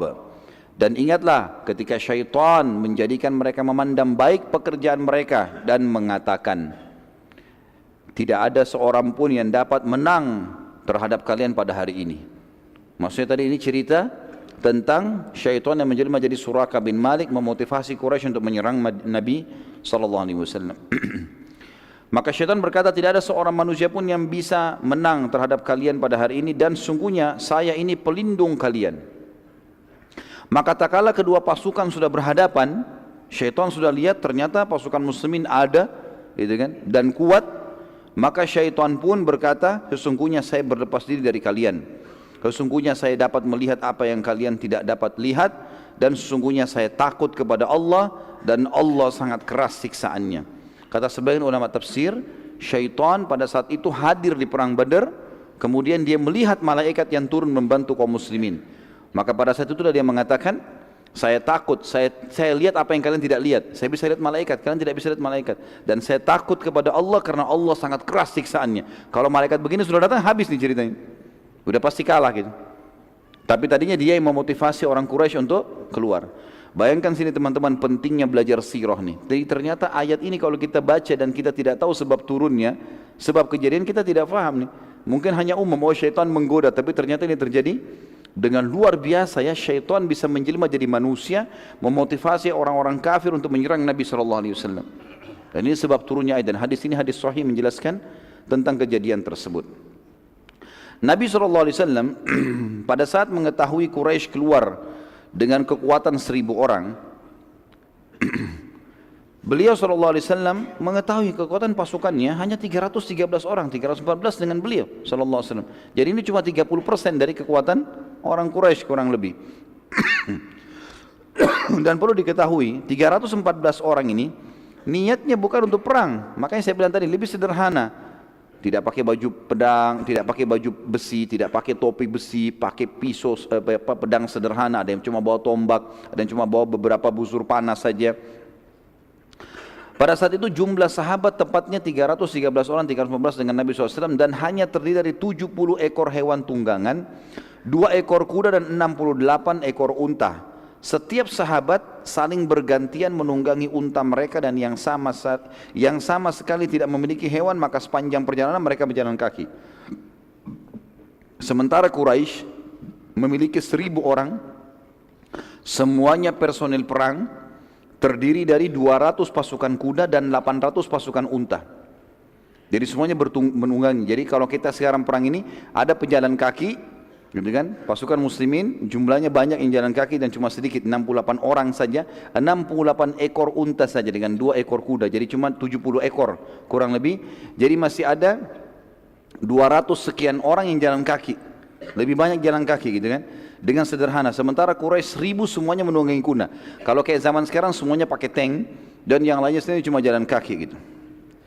Quraisy juga membawa selain daripada 1000 personel kuat ke perang itu, mereka membawa juga ratusan ekor unta yang membawa makanan-makanan, ya, logistik mereka. Kemudian juga mereka membawa banyak wanita, penari-penari, ya, yang sengaja dipilih yang memiliki suara-suara yang indah, badan-badan yang indah untuk memotivasi pasukan untuk berperang. Pada saat pasukan sudah saling dekat, maka turunlah wahyu Allah yang maha tinggi dan maha pemurah menginformasikan pada Nabi SAW tentang keluarnya pasukan Quraisy. Jadi sampai pada saat Quraisy sudah keluar dan sudah mendekati Badr, Nabi SAW waktu itu belum tahu kalau Quraisy sudah keluar. Informasinya Allah sampaikan pas Quraisy sudah dekat lokasi. Makanya tadi saya bilang di awal, banyak ulama tafsir yang mengatakan ini tanda kutip rekayasa Allah, strategi Allah supaya peperangan terjadi. Dan perlu digarisbawahi, waktu itu pertama kali orang-orang Madinah ikut berperang bersama Nabi SAW. Jadi ini berat, peperangan pertama, bukan hal yang ringan gitu. Harus di sini punya motivasi yang besar. Maka Nabi SAW mulai bermusyawarah dengan para sahabat. Telah turun kepada saya wahyu, informasinya pada saat itu Quraisy keluar dengan 1000 kekuatan, 200 pasukan kuda, 800 pasukan unta, gitu. Kemudian ditambah lagi dengan ratusan ekor unta membawa logistik mereka, dan mereka membawa para wanita dan bekal-bekal yang banyak. Maka Nabi SAW berkata, wahai manusia, berikan pendapat padaku, apa saran kalian? Dan ini sebuah hikmah yang sangat besar ya. Nabi SAW sebenarnya sudah dapat informasi pada saat itu pasukan Quraisy keluar dan Allah menyuruh menghadapi. Tapi Nabi SAW bermusyawarah dengan para sahabat. Bagaimana pendapat kalian untuk menghidupkan jiwa mereka supaya siap untuk perang? Abu Bakar tanpa nunggu, manusia yang paling mulia dalam Islam, tidak pernah terlambat dalam kebaikan. Sampai Umar bin Khattab mengatakan, saya tidak pernah melihat diri saya dan muslimin bisa melampaui Abu Bakar dalam kebaikan. Setiap Nabi sebutkan satu, dia sudah ada duluan. Selalu gitu. Sedekah, kita baru bawa harta sudah ada di depan Nabi. Umar pernah bawa setengah hartanya, datang ke masjid. Nah, waktu Nabi bilang jihad, sedekah, lalu dia kaget, Abu Bakar sudah ada. Padahal dia sudah bilang, waktu Nabi bilang jihad, saya hari ini akan dahului Abu Bakar. Begitu datang ke masjid, Abu Bakar sudah ada. Lalu Umar mengatakan, pasti hari ini sedekah saya lebih banyak, karena saya 50%, seluruh harta setengahnya, setengah harta saya bawa. Lalu duduk, lalu dia tanya Abu Bakar, hai Abu Bakar, apa yang kau berikan? Kata Abu Bakar, seluruh harta saya. Abu Bakar berdiri, pada saat itu ya, pada saat lagi genting-gentingnya nih. Ini tunggu pendapat. Ini satu pendapat berpengaruh besar pada perang atau tidak. Abu Bakar mengatakan, wahai utusan Allah, lanjutkan langkah anda dan kami bersama anda. Perang, pulang, kami siap. Nabi SAW berterima kasih pada Abu Bakar. Baiklah, terima kasih Abu Bakar. Nabi cuma bilang, berikan aku pendapat wahai manusia. Siapa lagi yang punya pendapat nih? Lalu berdiri setelahnya Umar radhiyallahu anhu. Umar berdiri mengucapkan kalimat yang sama dengan Abu Bakar, ya Rasulullah, melangkahlah. Di mana anda mau pergi maka kami ikut. Perang, pulang. Nabi SAW terima kasih pada Abu Umar, lalu Umar duduk. Nabi masih ulangi, wahai manusia, berikan pendapat. Berdiri lagi sahabat Nabi yang mulia, Al-Miqdad Ibn Amr radhiyallahu anhu, terkenal. Miqdad ini teman-teman sekalian adalah orang yang luar biasa, sampai dikenal kekuatannya sampai dengan 1000 orang. Umar bin Khattab pun mengakui itu. Dia mengatakan, wahai Rasulullah, berbuat apa saja yang telah Tuhan anda perintahkan. Apa saja? Kami tidak akan mengucapkan kepada anda seperti yang diucapkan oleh Bani Israel kepada Musa alaihissalam. Dalam surah Al-Ma'idah, surah nomor 5 ayat 24. waktu Musa alaihissalam diperintahkan Allah suruh Bani Israel itu, waktu selamat dari kejaran Fir'aun, serang Palestina, rebut Palestina itu. Rupanya mereka tidak mau, orang-orang Yahudi. Apa kata mereka kepada Musa? Mereka berkata, surah Al-Ma'idah, surah nomor 5 ayat 24, A'udzubillahi minasyaitonirrajim, qalu ya Musa, inna lan nadkhulaha abadan ma damu fiha, fadhhab anta wa rabbuka faqatila innaha huna qaidun. Mereka berkata, hai Musa, ini termasuk sahabat-sahabat Musa ya, berkata pada saat itu, Kami sekali-kali tidak akan memasuki Palestina selama-lamanya. Karena selama mereka ada di dalam Palestina rupanya ada orang-orang yang asli turunan Yaman, mereka postumnya kuat-kuat, tapi mereka waktu itu menyembah berhala. Orang-orang Yahudi tidak mau masuk sana. Apa kata mereka? Pergilah kamu berdua dengan Tuhanmu, hai Musa, perangi, kalau menang beritahukan kepada kami. Sementara kami akan tunggu di sini. Kurang ajar sekali. Apa kata Mikdad radhiyallahu anhu? Ya Rasulullah, kami jalankan apa perintah Tuhan Anda dan kami tidak akan mengucapkan kepada Anda apa yang diucapkan Bani Israel untuk Musa.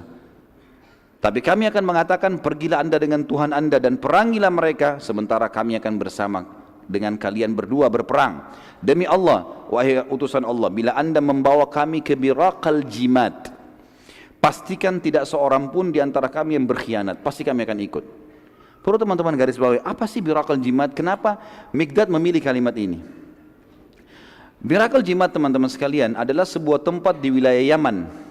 Antara kota Madinah dengan Biraqal Jimad ini ada 14 suku, semua suku jumlahnya ribuan orang, jadi ada puluhan ribu orang yang membenci dan siap memerangi Islam.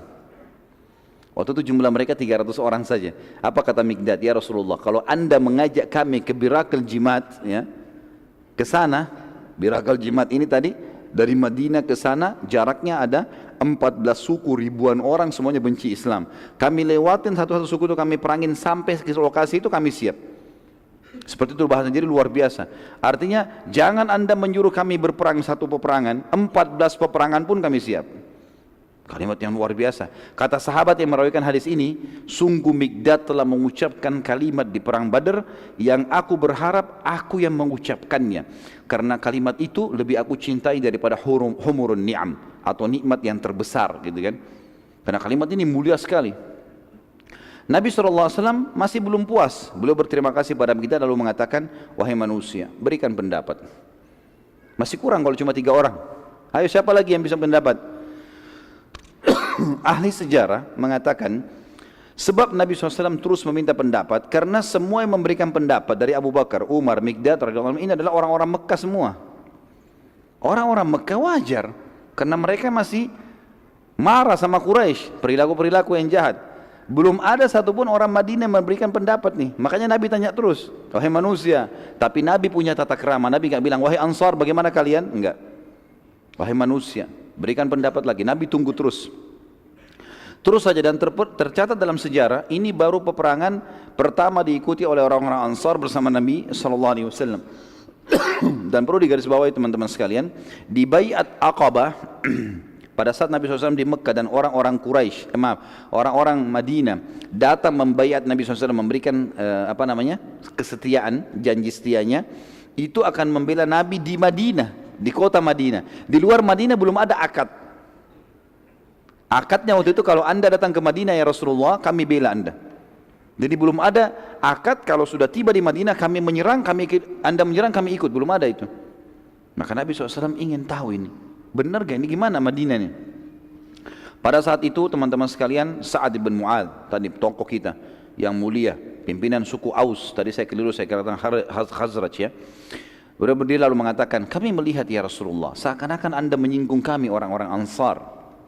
Kata Nabi SAW, iya. Ya. Karena ini berat, ini peperangan, menumpahkan darah, meninggalkan keluarga, segala macam. Saat lalu berkata, demi Allah ya Rasulullah, bila Anda menyeberangi lautan, niscaya kami akan senantiasa bersama Anda. Maka Nabi SAW sangat senang dengan pernyataan Sa'ad, karena Sa'ad mewakili orang-orang Ansar, pimpinan mereka. Lalu beliau bersabda pada saat itu, turun wahyu menyampaikan berita gembira khusus bagi yang hadir di situ. Kata Nabi SAW, berita gembira buat kalian semua. Ini yang hadir nih 313 orang dapat berita gembira dari langit sekarang. Beritanya adalah, sesungguhnya Allah Azza wa Jal, Allah yang maha tinggi dan maha mulia, telah menjanjikan kepadaku salah satu dari 2 kemenangan. Berhasil mendapatkan kafilah dan kita rebut semuanya 2.500 ekor unta, atau kalaupun berhadapan sama musuh pasukan Quraisy kita akan menang walaupun jumlah mereka 1.000. Maka para sahabat senang dengan berita ini, berarti berita wahyu langsung sampai dari langit. Ini pasti menang, mau lemah, mau jumlahnya sedikit, mau tidak punya keterampilan perang, pokoknya menang. Tiketnya sudah ada. Tapi para sahabat itu yakin benar. Anda nggak tahu kalau kita yang hadir pada saat itu. Allahu a'lam. Dari seluruh mukminin yang patuh kepada Tuhan yang Maha Perkasa dan Rasulnya Muhammad sallallahu alaihi wasallam, semuanya gembira, tetapi ada satu hal kata ulama sejarah ya. Di sini jiwa para sahabat berharap dapat kafilah, bukan perang. Karena mereka juga berpikir kafilah cuma 40 orang yang dilawan. Ini 1000 orang. Ini penjaga kafilah biasa seperti mereka. Ini pasukan perang keluar dengan banyak bekal. Maka jiwa mereka tetap berharap supaya dapat kafilah.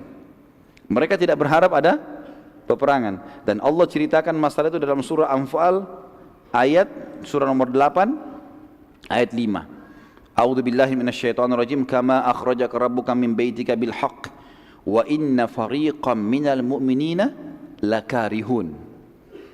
Sebagaimana Tuhanmu telah mengeluarkan Muhammad dari rumahmu dengan kebenaran. Artinya tadi sudah kita bilang ada rekayasa tanda kutip Allah di sini. Dan sesungguhnya sebagian orang-orang mukmin tidak menyukainya. Mereka tidak berharap terjadi peperangan, terharap mengigar kafilah. Nabi SAW terus saja ya, lalu meneruskan perjalanan setelah mendapat pendapat tersebut hingga sampai ke sebuah tempat di wilayah Badr yang bernama Udwatid Dunya. Tepatnya di utara Badr, dan beliau berkemah di belakang Udwatid Dunya. Jadi perlu saya kasih gambaran tentang kondisi perang Badr, teman-teman. Ada satu gunung besar. Gunung besar ini yang lebih dekat dengan Madinah namanya Udwatid Dunya.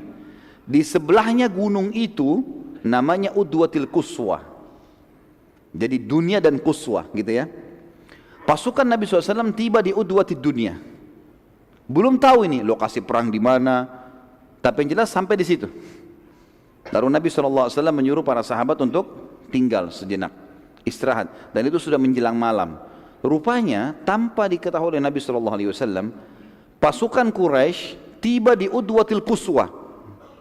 Di seberangnya gunung, jadi cuma batasnya gunung. Sini pasukan, sini pasukan. Dua-duanya tidak saling tahu kalau ini sudah ada pasukan di situ. Dan yang luar biasa di sini kata ulama tafsir, di sini tanda kutip tidak ada rekayasa Allah. Kafilahnya Abu Sufyan lolos.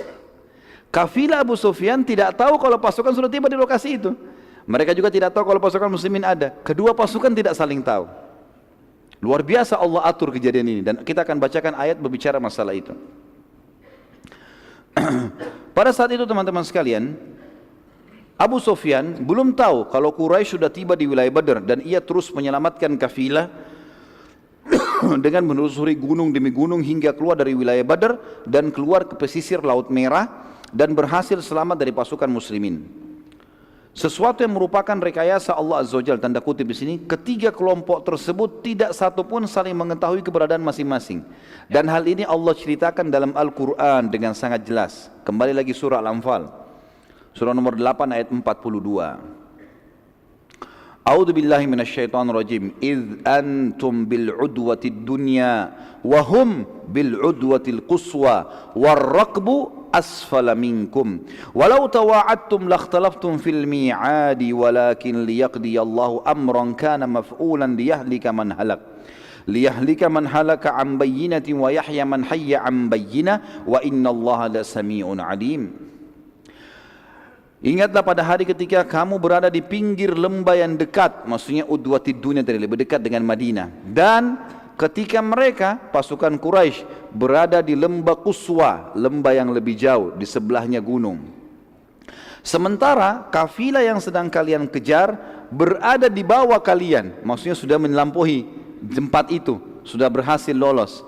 Sekiranya kata Allah, kalian mengadakan perjanjian untuk pertempuran itu, pasti kalian tidak akan sependapat dalam menentukan hari pertempuran itu. Akan tetapi Allah mempertemukan dua pasukan itu agar Dia Allah melakukan suatu urusan yang mesti dilaksanakan. Kata para ulama tafsir adalah memberikan kemenangan untuk muslimin dan mempermalukan orang-orang musyrik. Yaitu kata Allah, agar orang yang binasa itu binasa selama-lamanya. Tokoh-tokoh Quraisy nanti kita lihat akan banyak yang mati di perang Badr, termasuk musuh Islam yang paling besar siapa? Abu Jahal. Dia akan binasa di sini nanti. Kita akan dengar kematiannya nanti. Gitu kan? Dengan keterangan yang yaitu orang agar binasa orang-orang yang ya selama-lamanya orang-orang yang yaitu agar orang yang binasa selamanya dengan keterangan yang nyata pasti mereka mati, dan agar orang yang hidup itu hidupnya dengan keterangan yang nyata pula. Maksudnya orang-orang beriman mereka tahu ternyata menang bisa didapatkan walaupun jumlah mereka lebih sedikit, dan mereka yakin mereka dalam keadaan benar. Sesungguhnya Allah Maha mendengar lagi Maha mengetahui. Ayat inilah teman-teman sekalian yang membuat para ulama mengatakan tadi ada rekayasa tanda kutip Allah yang Maha tinggi, karena Allah mengatakan kalau kalian janjian nggak bakal terjadi nih. Lokasi Allah yang tentukan, gitu kan? Pertemuan musuh Allah tentukan, kafilah Quraisy lolos Allah yang tentukan, semua sudah diatur. Dan kesimpulan sederhana kata para ulama sejarah, perang Badar telah diatur langsung oleh Allah Azza wa Jalla dari langit. Nabi SAW mengutus mata-mata untuk mengumpulkan informasi seperti biasa ikhtiar manusiawi, dan perlu kita tahu Nabi SAW menggabungkan antara ikhtiar manusiawi beliau dengan wahyu yang turun. Selama wahyu belum datang beliau ikhtiar manusiawi, jadi kan, berusaha sampai wahyu datang meluruskan kalau salah atau membenarkan kalau benar. Nabi SAW mengutus beberapa mata-mata untuk mengumpulkan informasi. Saat itu terdapat 2 anak muda dari pasukan Quraisy yang sedang mencari air. Lalu mereka lewat dari Udwatil Quswa, mutar dari gunung. Mereka tidak tahu kalau ada pasukan muslimin. Lewat tengah-tengah pasukan muslimin. Mereka tidak tahu juga kalau ini pasukan. Pikirannya kemah, orang lagi nginap malam-malam gitu. Lewat ditahan oleh pasukan muslimin. Ternyata pakai baju perang. Bahasanya bahasa orang Quraisy. Maka oleh pasukan muslimin ditangkap, ditawan. Lalu kemudian para sahabat ini dimukuli. Kalian dari mana? Kalian orang kafilah Quraisy atau dari pasukan Quraisy? Mereka bilang kami dari pasukan Quraisy. Sahabat gebukin lagi. Enggak mungkin, kok pasti kalian dari kafilah. Karena sahabat berharap ini kafilah saja yang ditemuin, bukan pasukan. Terus saja digebukin sampai mereka kena kesakitan bilang, iya kami kafilah Quraisy. Begitu riwayatnya. Ini semua karena kejiwaan waktu itu masih belum pernah menghadapi peperangan, dan mereka berat ini 300 orang lawan 1000 gitu kan. Nabi SAW saat selesai sholat subuh, karena ini sudah ditawan ya, langsung beliau bersabda mengatakan subhanallah, maha suci Allah, saat mereka jujur pada kalian, kalian pukuli gitu kan. Dan pada saat mereka bohong malah kalian lepaskan. Sekarang mereka bohong bilang kami dari kafilah. Ini 2 orang yang dari pasukan Quraisy gitu. Abu Sufyan pada saat itu berhasil menyampaikan kafilah teman-teman sekalian, dan posisinya sudah berada jauh di belakang pasukan Quraisy, sudah menuju ke jalan Mekah. Abu Sufyan pun pada saat itu tahu informasi, dia kirim orang-orang tinjau lokasi, ternyata pasukan Quraisy dilihat sudah ada, sudah pagi hari, pasukan muslim sudah ada. Maka mulailah Abu Sufyan pada saat itu ngirim surat cepat kepada pasukan, hai Quraisy, kafilah kita sudah selamat. Maka pulanglah. Abu Sufyan suruh pulang, karena tujuan minta bantuan tadi untuk apa? Selamatkan kafilah, sudah selamat harta kita. Untuk apa perang? Ternyata peperangan tadi yang berat ini bukan cuma dirasakan oleh muslimin, orang kafir Quraisy pun berat. Mereka nggak mau perang, mereka tidak mau perang gitu kan, karena kontak fisik langsung dengan muslimin belum pernah mereka hadapi, dan mereka khawatir itu. Mereka tahu ada konsep jihad, mereka berharap mati syahid, mereka tahu masalah itu. Suku Zumrah, satu suku besar Quraisy, pada saat menerima surat dari Abu Sufyan, mereka mengatakan kita kan keluar untuk menyelamatkan kafilah dan sekarang telah selamat, maka tidak perlu lagi ada peperangan. Akhirnya mereka semua kembali dan tidak seorang pun dari mereka yang ikut berperang, sempat pulang. Gitu kan? Tapi di sini saya tidak temukan teman-teman jumlah mereka berapa. Dari 1000 pasukan Quraisy, berapa jumlah mereka sebelumnya tidak tahu, tapi yang jelas mereka pulang dan akhirnya tidak ikut berperang. Suku Hashim, suku Nabi SAW, tapi ada di antara mereka yang kafir kan? Mereka juga mengatakan, bila kafilah sudah selamat untuk apa kita berperang? Dan kalau kita perangi Muhammad, kita perangi suku kita sendiri. Nggak boleh ini, kita harus pulang nih, gitu kan? Maka sebagian besar mereka pulang, kecuali Abbas bin Abdul Muttalib, paman Nabi SAW. Karena Abbas dianggap pimpinannya suku. Kalau dia balik memalukan. Maka Nabi SAW menjelaskan kalau Abbas ikut perang di Badar itu karena kurh, tidak suka sebenarnya. Nabi SAW sudah ingatkan itu. Kalau ini sebenarnya bukan mau perang, tapi dia hanya malu dengan sukunya. Kemudian pembicaraan tentang balik ke Mekah ini mulai ramai di antara pasukan Quraisy, dan akhirnya mereka banyak yang siap-siap. Utbah bin Rabi'ah yang nanti juga mati ya di perang Badar ini. Salah satu pemimpin pasukan Quraisy didatangi oleh Hakim bin Huzam dan berkata kepadanya, Hakim bin Huzam salah satu orang yang dianggap bijaksana di Mekah yang termasuk yang sempat merobek kesepakatan pemboikotan Nabi SAW, gitu kan, Hakim bin Huzam. Dia berkata, wahai Utbah, untuk apa lagi berperang? Bukankah kafilah telah selamat? Demi Allah, bila kita memerangi mereka berarti kita memerangi sanak kerabat kita sendiri. Ada banyak muhajirin di situ, ya, banyak orang-orang Mekah. Dan saat kita balik ke Mekah, maka pasti setiap individu di antara kita akan membenci satu sama yang lain, karena ia melihat kerabat orang yang telah membunuh ayahnya atau sanak kerabatnya. Kalau kita perang nih, kita bunuh misalnya, bunuh Abu Bakar, bunuh Umar, ini pasti ada kerabatnya di Mekah yang tahu nanti ini yang bunuh saudara saya. Nanti sulit itu nanti. Maka aku sarankan berbuat baiklah pada manusia, umumkan agar pasukan semua balik.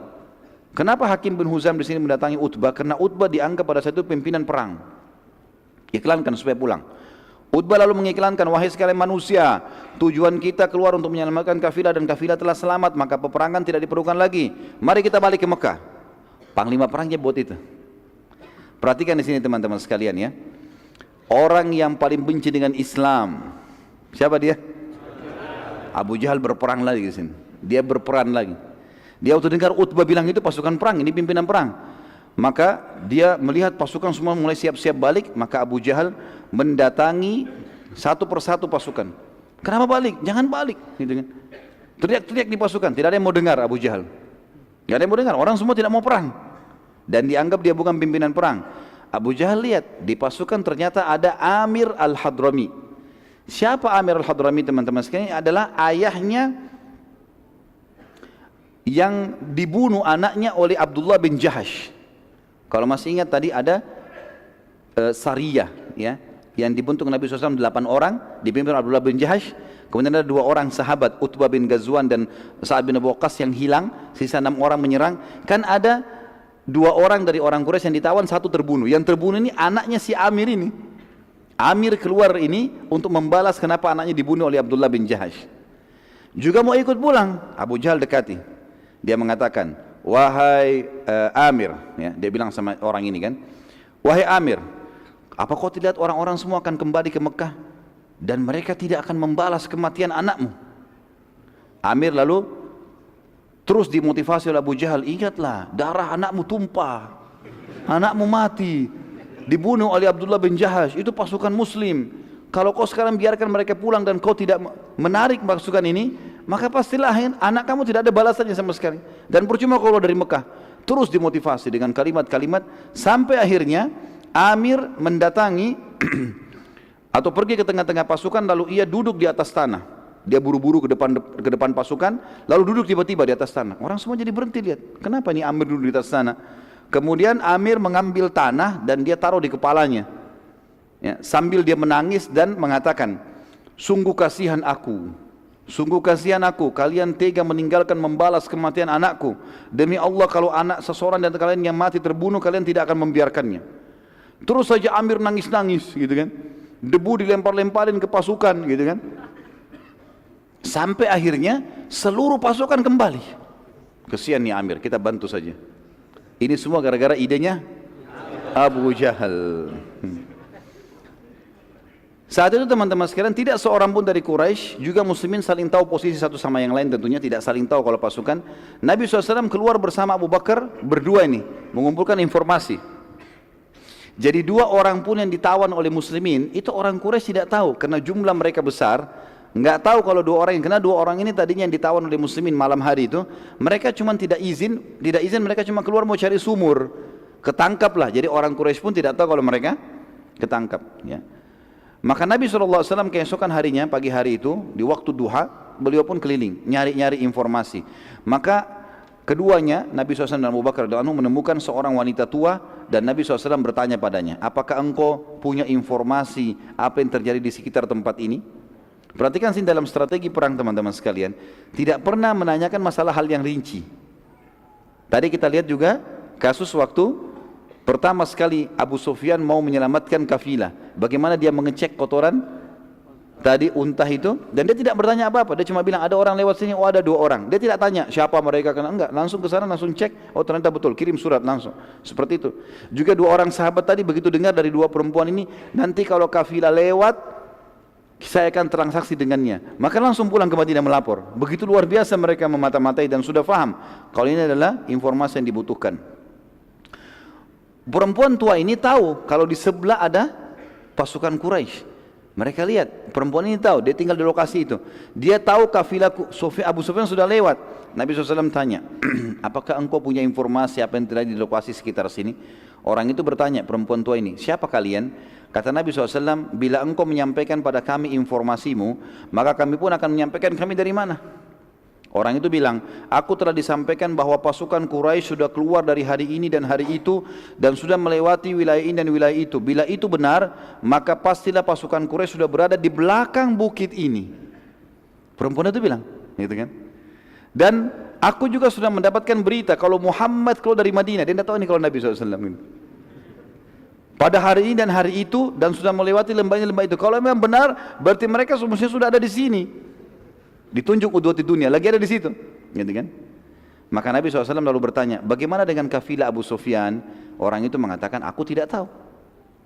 Ini bagian dari kecerdasan Abu Sufyan tentunya juga di sini kata para ulama sejarah. Bukan memuji orang kafir, nanti dia masuk Islam. Tapi bagaimana Abu Sufyan itu sampai tidak ada satu orang pun tahu tentang kafilahnya. Sebagian ahli sejarah mengatakan Abu Sufyan menaikkan unta-untanya di atas bukit-bukit. Enggak biasa unta naik atas bukit, tapi dinaikkan di bukit, melewatin bukit-bukit. Jadi sananya akhirnya tidak ketahuan. Orang-orang di sekitar tempat itu pun tidak tahu.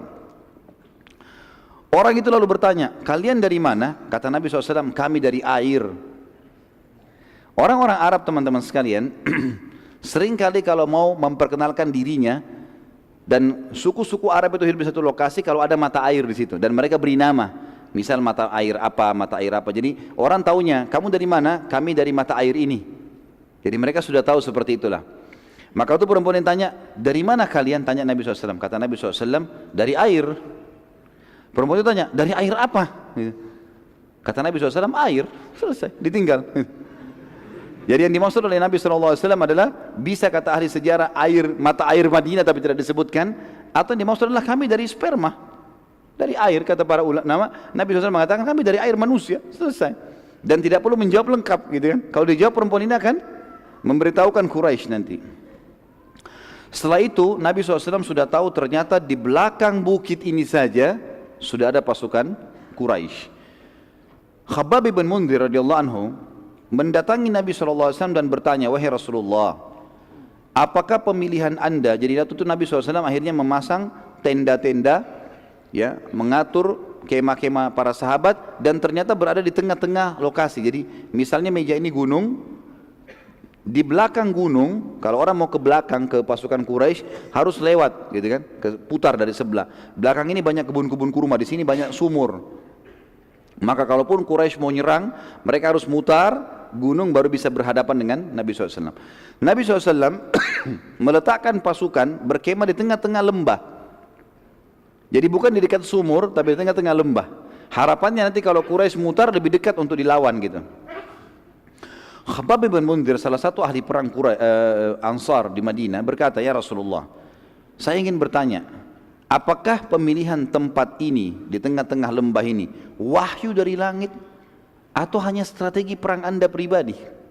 Dari ini yang saya bilang tadi teman-teman sekalian. Jadi Nabi SAW mempertemukan antara pendapat pribadi beliau, ijtihad kalau belum ada wahyu, dengan wahyu kalau turun untuk membenarkan itu. Kalau pendapat beliau SAW tidak sesuai dengan wahyu, maka beliau tinggalkan, gitu kan. Di sini kata Nabi SAW, ini cuma strategi perang, nggak ada hubungannya sama sekali dengan wahyu. Bukan Allah yang suruh berkemah di tengah-tengah lembah. Maka kata Khabbab radhiyallahu anhu, baik, kalau begitu Rasulullah, kami memiliki pengalaman dalam berperang dan bertahan di Madinah. Maka pendapat kami, kita tidak tepat kalau berkemah di tengah-tengah lembah ini. Yang paling baik adalah kita menuju ke belakang kebun-kebun kurma itu, di situ banyak sumur, pasukan berkemah di situ. Sehingga mereka bisa minum kalau haus, mereka bisa memberikan minum pasukan kalau lagi berperang. Dan Quraisy tidak punya sumur di situ. Kalau mereka pun mau minum, kalau habisan air, mereka harus mutar ke belakang pasukan muslimin. Maka Nabi SAW mengatakan pendapat yang baik. Lalu Nabi SAW mengikuti pendapat sahabat itu. Dan ini juga pelajaran teman-teman pentingnya orang bermusyawarah, dan bukan aib kita memberikan masukan kepada seseorang kalau memang ada pendapat yang lebih baik. Dan Nabi SAW menunjukkan kebijaksanaan beliau untuk mendengar apa yang disampaikan. Pada malam harinya Allah yang Maha Suci menurunkan rahmatnya untuk meringankan peperangan bagi muslimin. Allah yang Maha Suci menurunkan pasukan bantuan dari malaikat dan menurunkan hujan pada saat itu agar tanah yang ditempati kaum mukminin jadi basah. Dan yang turun kepada kaum muslimin adalah hujan gerimis. Hujan gerimis. Sehingga membuat seluruh pasukan muslimin malam itu tertidur karena lembutnya air hujan, halus sekali, lembut, gerimis, maka mereka ngantuk, tertidur. Jadi mereka istirahat. Dan tanah di tempat mereka pijak itu menjadi basah, tapi basahnya tidak becek. Karena padang pasir teman-teman, kalau terlalu kering, berat untuk dijalani. Kita kalau jalan di padang pasir itu cepat capek, berat, tanahnya kering. Atau kalau basah sekali becek juga jadi berat, maka dia harus dibasahin sedikit saja. Maka menjadi bagus tanahnya, mudah untuk dilewati. Allah buat seperti itu keadaan di tengah-tengah pasukan muslimin.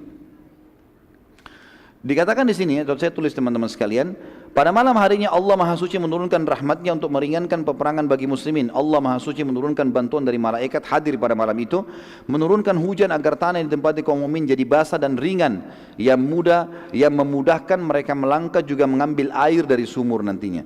Karena air sumur jadi penuh karena hujan turun. Kalau tadi airnya agak dalam, sulit juga ditimbah gitu. Sementara di lokasi kaum musyrikin turun hujan yang sangat lebat di sebelah gunung ini. Hujan lebat sampai becek semuanya. Becek semuanya, jadi kotor, baju mereka jadi basah, gitu kan.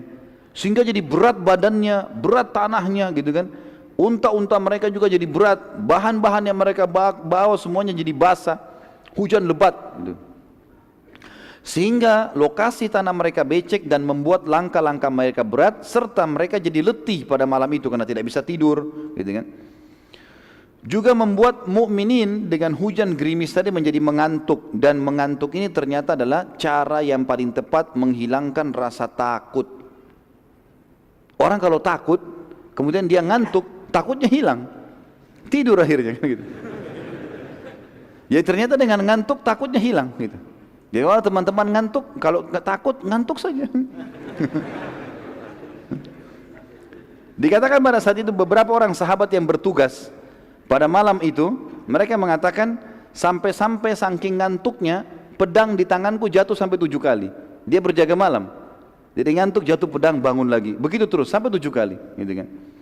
Allah Subhanahu Wa Taala menceritakan kejadian tersebut dalam surah Al-Anfal. Ini saya tadi katakan Al-Anfal menceritakan tentang perang Badr ini. Surah nomor 8 ayat 9 sampai ayat 14. A'udzu billahi minasyaitonir rajim. Dibuka Al-Qur'annya ya. إذ تستغيثون ربكم فاستجاب لكم أني ممدكم بألف من الملائكة. نعم. إذ تستغيثون ربكم فاستجاب لكم أني ممدكم بألف من الملائكة مردفين وما جعله الله إلا بشرى ولتطمئن به قلوبكم وما النصر إلا من عند الله إن الله عزيز حكيم إذ يغشيكم النعاس أمنة منه وينزل عليكم من السماء ماء ليطهركم به ويذهب عنكم رجز الشيطان وليربط على قلوبكم ويثبت به الأقدام إذ يوحي ربك إلى الملائكة أني معكم فثبتوا الذين آمنوا سألقي في قلوب الذين كفروا الرعب فاضربوا فوق الأعناق واضربوا منهم كل بنان ذلك بأنهم شاقوا الله ورسوله ومن يشاكك الله ورسوله فإن الله شديد العقاب ذلكم فذوقوه وأن للكافرين عذاب النار. Ayat 9-nya, ingatlah ketika kamu memohon pertolongan kepada Tuhanmu, atau kalian memohon pertolongan kepada Tuhan, minta kemenangan, lalu diperkenankan untuk kalian, atau di sini bisa dikatakan dikemenangkan untuk wahai Muhammad SAW, sesungguhnya aku akan mendatangkan bala bantuan kepada kamu semua dengan 1000 malaikat yang datang berturut-turut.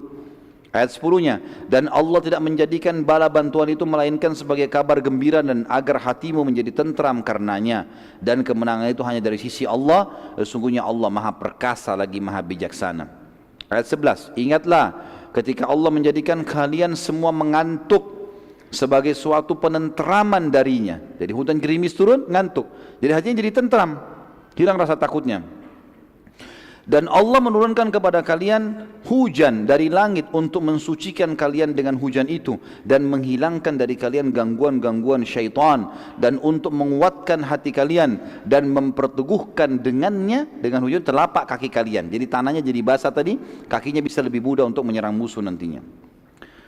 Kemudian ayat 12 ya, ingatlah ketika Tuhan mewahyukan kepada para malaikat, sesungguhnya aku bersama kalian, maka teguhkanlah pendirian orang-orang yang beriman. Kelak aku akan jatuhkan rasa ketakutan di dalam hati orang-orang kafir, maka penggallah kepala-kepala mereka dan potonglah tiap-tiap ujung jari tangan mereka. Jadi perintah Allah kepada malaikat. Nanti kan kita pelajari setelah perang Badar bagaimana Nabi SAW mengatakan, maukah kalian tahu mana korban kalian, mana korban malaikat? Maka para sahabat mengatakan, iya Rasulullah. Kata Nabi SAW, kalau kalian temukan di bekas tebasan leher ada bakar, luka bakar dan jari-jari terputus, itu adalah korban malaikat. Karena Allah menyuruh itu, menyuruh malaikat penggal leher-leher mereka dan potong jari-jari mereka. Ayat 12 Al-Anfal. Ayat 13-nya, ketentuan demikian itu adalah karena sungguhnya mereka menentang Allah dan Rasulnya, dan barang siapa yang menentang Allah dan Rasulnya maka sungguhnya Allah amat keras siksaannya. Ayat 14, itulah hukum untuk mereka di dunia, dan maka rasakanlah hukuman itu bagi orang kafir. Sungguhnya bagi orang-orang kafir itu masih ada azab di akhirat nanti. Sa'ad bin Mu'adz radhiyallahu anhu, sahabat Nabi yang mulia yang kita sudah tahu masyhur, pimpinan tadi Aus, berkata pada Nabi SAW, wahai Rasulullah, sungguh anda sudah lebih tahu apa yang akan terjadi, peperangan apa yang akan terjadi, dan di Madinah terdapat saudara-saudara kami yang bukan tidak ikut dan mendukung anda karena takut, tapi mereka tidak tahu kalau terjadi peperangan. Niscaya kalau mereka tahu, mereka tidak akan meninggalkan anda sama sekali. Bila anda setuju ya Rasulullah, kami akan jadikan buat anda kemah di belakang pasukan, dan kami siapkan pula buat anda tunggangan khusus unta yang terbaik kami. Bila kami menang, maka itulah harapan kami semua. Tapi bila kami kalah, anda masih bisa menyelamatkan diri ke Madinah dengan menunggangi unta tersebut dan bertahan di Madinah, sehingga Islam tidak hilang. Karena kalau anda juga ikut mati, maka habis Islam ini. Artinya di sini ikhtiarnya Sa'ad radhiyallahu anhu sebagai manusia. Maka Nabi SAW berkata, sungguh pendapat yang baik. Lalu orang-orang Ansar membuat kemah khusus buat Nabi SAW untuk berteduh, dan Nabi SAW dari situ memantau peperangan. Nabi SAW lalu membagi bendera-bendera peperangan. Keesokan paginya ada bendera dipegang oleh Ali bin Abi Thalib, ada bendera dipegang oleh Mu'adz bin Umair, ada yang juga yang lain-lain dipegang oleh beberapa orang-orang Ansar. Saat tiba pasukan Quraisy, mereka sempat bingung karena tidak ada air. Ya. Waktu mereka rupanya tiba di situ, mereka minum, mereka berpikir nanti di setiap lokasi bisa mampir untuk ambil air. Cari air, nggak ada air. Pasukan kehabisan air. Hujan ada di mana tapi becek, jatuh ke tanah, nggak ada yang bisa diambil. Sumur adalah di belakang pasukan muslimin. Lalu pada saat mereka siap-siap mau perang, kondisinya lemah karena semalam tidak tidur, badan mereka basah, logistik mereka basah, air mereka kehabisan, gitu kan. Jadi banyak hal yang Allah SWT sudah persiapkan di situ. Lalu mereka begitu pula muslimin sudah siap-siap perang. Saat melihat keadaan sudah akan terjadi peperangan, Nabi SAW mengangkat tangan beliau dalam kemah berdoa kepada Allah, dan beliau terus berdoa agar meminta kepada Allah diberikan kemenangan. Dan Abu Bakar waktu itu bersama dengan Nabi SAW di kemah mengawal beliau. Nabi SAW lalu menutup wajah beliau SAW dengan jubahnya dan berdoa, ya Allah, bila engkau membiarkan kekuatan ini muslimin musnah, maka tidak ada lagi yang tersedia di muka bumi orang yang akan menyembahmu. Lalu Nabi SAW terus berdoa sambil menangis. Lalu Abu Bakar merasa iba dengan Nabi SAW, mengatakannya, Rasulullah, bukankah anda sudah menjanjikan kemenangan? Bukankah anda adalah Rasulullah? Untuk apa kasihani diri anda? Ringankan doa anda. Sungguh Allah tidak akan menyusahkan anda. Maka Nabi SAW pun mengatakan, wahai Abu Bakar, sungguh doa itu adalah sebuah perintah. Kerjakan. Walaupun Allah sudah janji, kita ucapkan. Karena saya tidak ingin sahabat-sahabat saya jadi korban. Baik. Waktu masih ada ya? Hah? Sampai jam berapa nih? Saya lihat waktu Jakarta loh ini, jam 8 sekarang. Baik, ada beberapa kejadian luar biasa di Badar teman-teman sekalian. Beberapa kejadian besar di Badar. Sebelum terjadi peperangan kita bicarain, sebelum terjadi peperangan. Yang pertama, kisah sahabat yang mencium perut Nabi SAW. Saya tulis judulnya begitu. Pada saat selesai berdoa, sholat dan doa, Nabi SAW keluar dan mengatur saf sahabat. Nabi SAW tidak membagi-bagi pasukan, tapi menyatukan mereka dalam satu tempat. Nabi nggak bagi-bagi sisi kanan, sisi kiri, tengah, belakang, enggak. Pasukan sedikit, 313 orang. Bahkan yang ikut cuma 312, Abu Bakar mendampingi Nabi SAW. Pasukan disatukan di satu tempat. Terdapat sebuah kejadian kecil. Waktu Nabi SAW sedang mengatur saf dengan tongkat beliau, ada seorang dari Ansar yang kebetulan sangat gemuk, sampai waktu berdiri tubuhnya keluar dari saf. Maka Nabi SAW memerintahkan dia, mundurlah agar lebih rapi safnya gitu kan, sambil menekan ujung tongkat beliau ke perutnya sahabat itu. Mundur kamu gitu ya. Lalu waktu itu tiba-tiba sahabat tadi berkata, ya Rasulullah, Anda telah menyakitiku, maka aku ingin menuntut kisos, minta kisos dari Nabi. Anda tusuk saya juga tusuk ya Rasulullah. Gitulah mintanya. Ini medan perang dan ini sahabat. Sahabat yang lain semua dengar, langsung menghardik. Ada apa dengan kau? Ini Rasulullah. Orang ini tetap saya berkata, ya Rasulullah, aku harus minta kisos. Maka Nabi SAW mengatakan, baiklah. Nabi itu berikan perut, kasih tongkat, ini perut saya. Kata dia, ya Rasulullah, tadi waktu Anda sentuhkan, baju saya sempat terbuka sedikit. Maka kena dengan tongkat Anda kulit saya juga mau begitu ya Rasulullah. Maka yang terjadi, Nabi SAW bukain sedikit baju.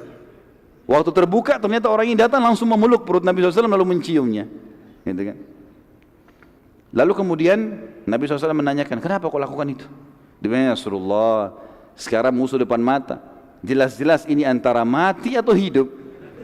Saya ingin sebelum saya mati yang terakhir tersentuh dengan kulit saya adalah kulit Anda. Ini kejadian unik yang luar biasa. Maka Nabi SAW pun tersenyum. Tapi ini tentu satu orang, nggak mungkin orang semua buat itu ya. Pada saat itu teman-teman sekalian terjadi hal yang lain sebelum peperangan, namanya mubarazah, perang tanding. Orang-orang Arab dulu punya tradisi, sebelum perang yang besar, mereka perang tanding, keluar jagoannya sana, jagoannya sini, saling duel gitu kan. Itu untuk memotivasi pasukan, siapa yang kuat nih. Peperangan diawali dengan mubarazah atau perang tanding secara individu, dan awal yang keluar dari pasukan Quraisy adalah Aswad bin Abi Aswad. Ini orang yang pertama keluar dari Quraisy, Aswad bin Abi Aswad. Ini gampang dihafal namanya, hitam anaknya hitam gitu ya. Ia maju depan pasukan muslimin dan bersumpah kalau ia tidak akan kembali ke pasukannya sampai ia meminum dari sumur muslimin. Kan air lagi habis. Demi Allah saya pasti akan memenangi kalian, saya akan minum dari sumur kalian. Seperti itulah. Saat itu dari pasukan muslimin keluar Hamzah bin Abdul Muttalib, paman Nabi SAW, terkenal orang sangat luar biasa, ahli perang. Lalu terjadi duel yang sangat sengit hingga akhirnya Hamzah berhasil menebas salah satu kaki Aswad dan mengucurkan darah yang sangat banyak. Saat Aswad sudah enggak berdaya lagi, ia terus berusaha merangkak sampai ke sumur muslimin. Dia merangkak, darahnya terus menetes. Hamzah ikuti dari belakang. Pasukan Quraisy melihat dia mau menjalankan sumpahnya, datang sampai minum dari situ. Dia berusaha mau minum terus mati, enggak sempat minum gitu kan, terbunuh dia akhirnya. Dan ini termasuk Aswad adalah korban pertama di perang Badar. Artinya orang pertama yang didaftar masuk neraka di perang Badar. Lalu keluar 3 orang sekaligus dari Quraisy. Utbah bin Rabi'ah, yang pertama ini tokoh Quraisy. Al-Walid bin Utbah, anaknya Utbah. Jadi Utbah keluar, anaknya juga keluar. Utbah bin Rabi'ah keluar. Al-Walid bin Utbah, anaknya dia keluar. Dengan Syaibah bin Rabi'ah, saudaranya Utbah. Jadi ini adik kakak dengan anaknya, keluar 3 orang menantang muslimin. Siapa yang mau tanding? Pada saat itu keluar dari muslimin 3 orang dari Ansar. Yang uniknya yang keluar ini 2 orang anak muda, 15 sama 16 tahun. Muadz bin Afra dan Auf bin Afra. Ini punya kisah yang unik, nanti kita belajar di perang Badar. Luar biasa 2 orang ini. Keluar dan didampingi oleh sahabat Nabi yang mulia yang mati syahid di perang Mu'tah, Abdullah bin Rawaha radhiyallahu anhu ajma'in. Utbah berkata pada mereka, jadi waktu itu kan kalau orang perang teman-teman, matanya saja yang kelihatan, biasanya orang tutup semua kan, maka Utbah, Syaibah ini tidak tertutup semua, tidak kelihatan.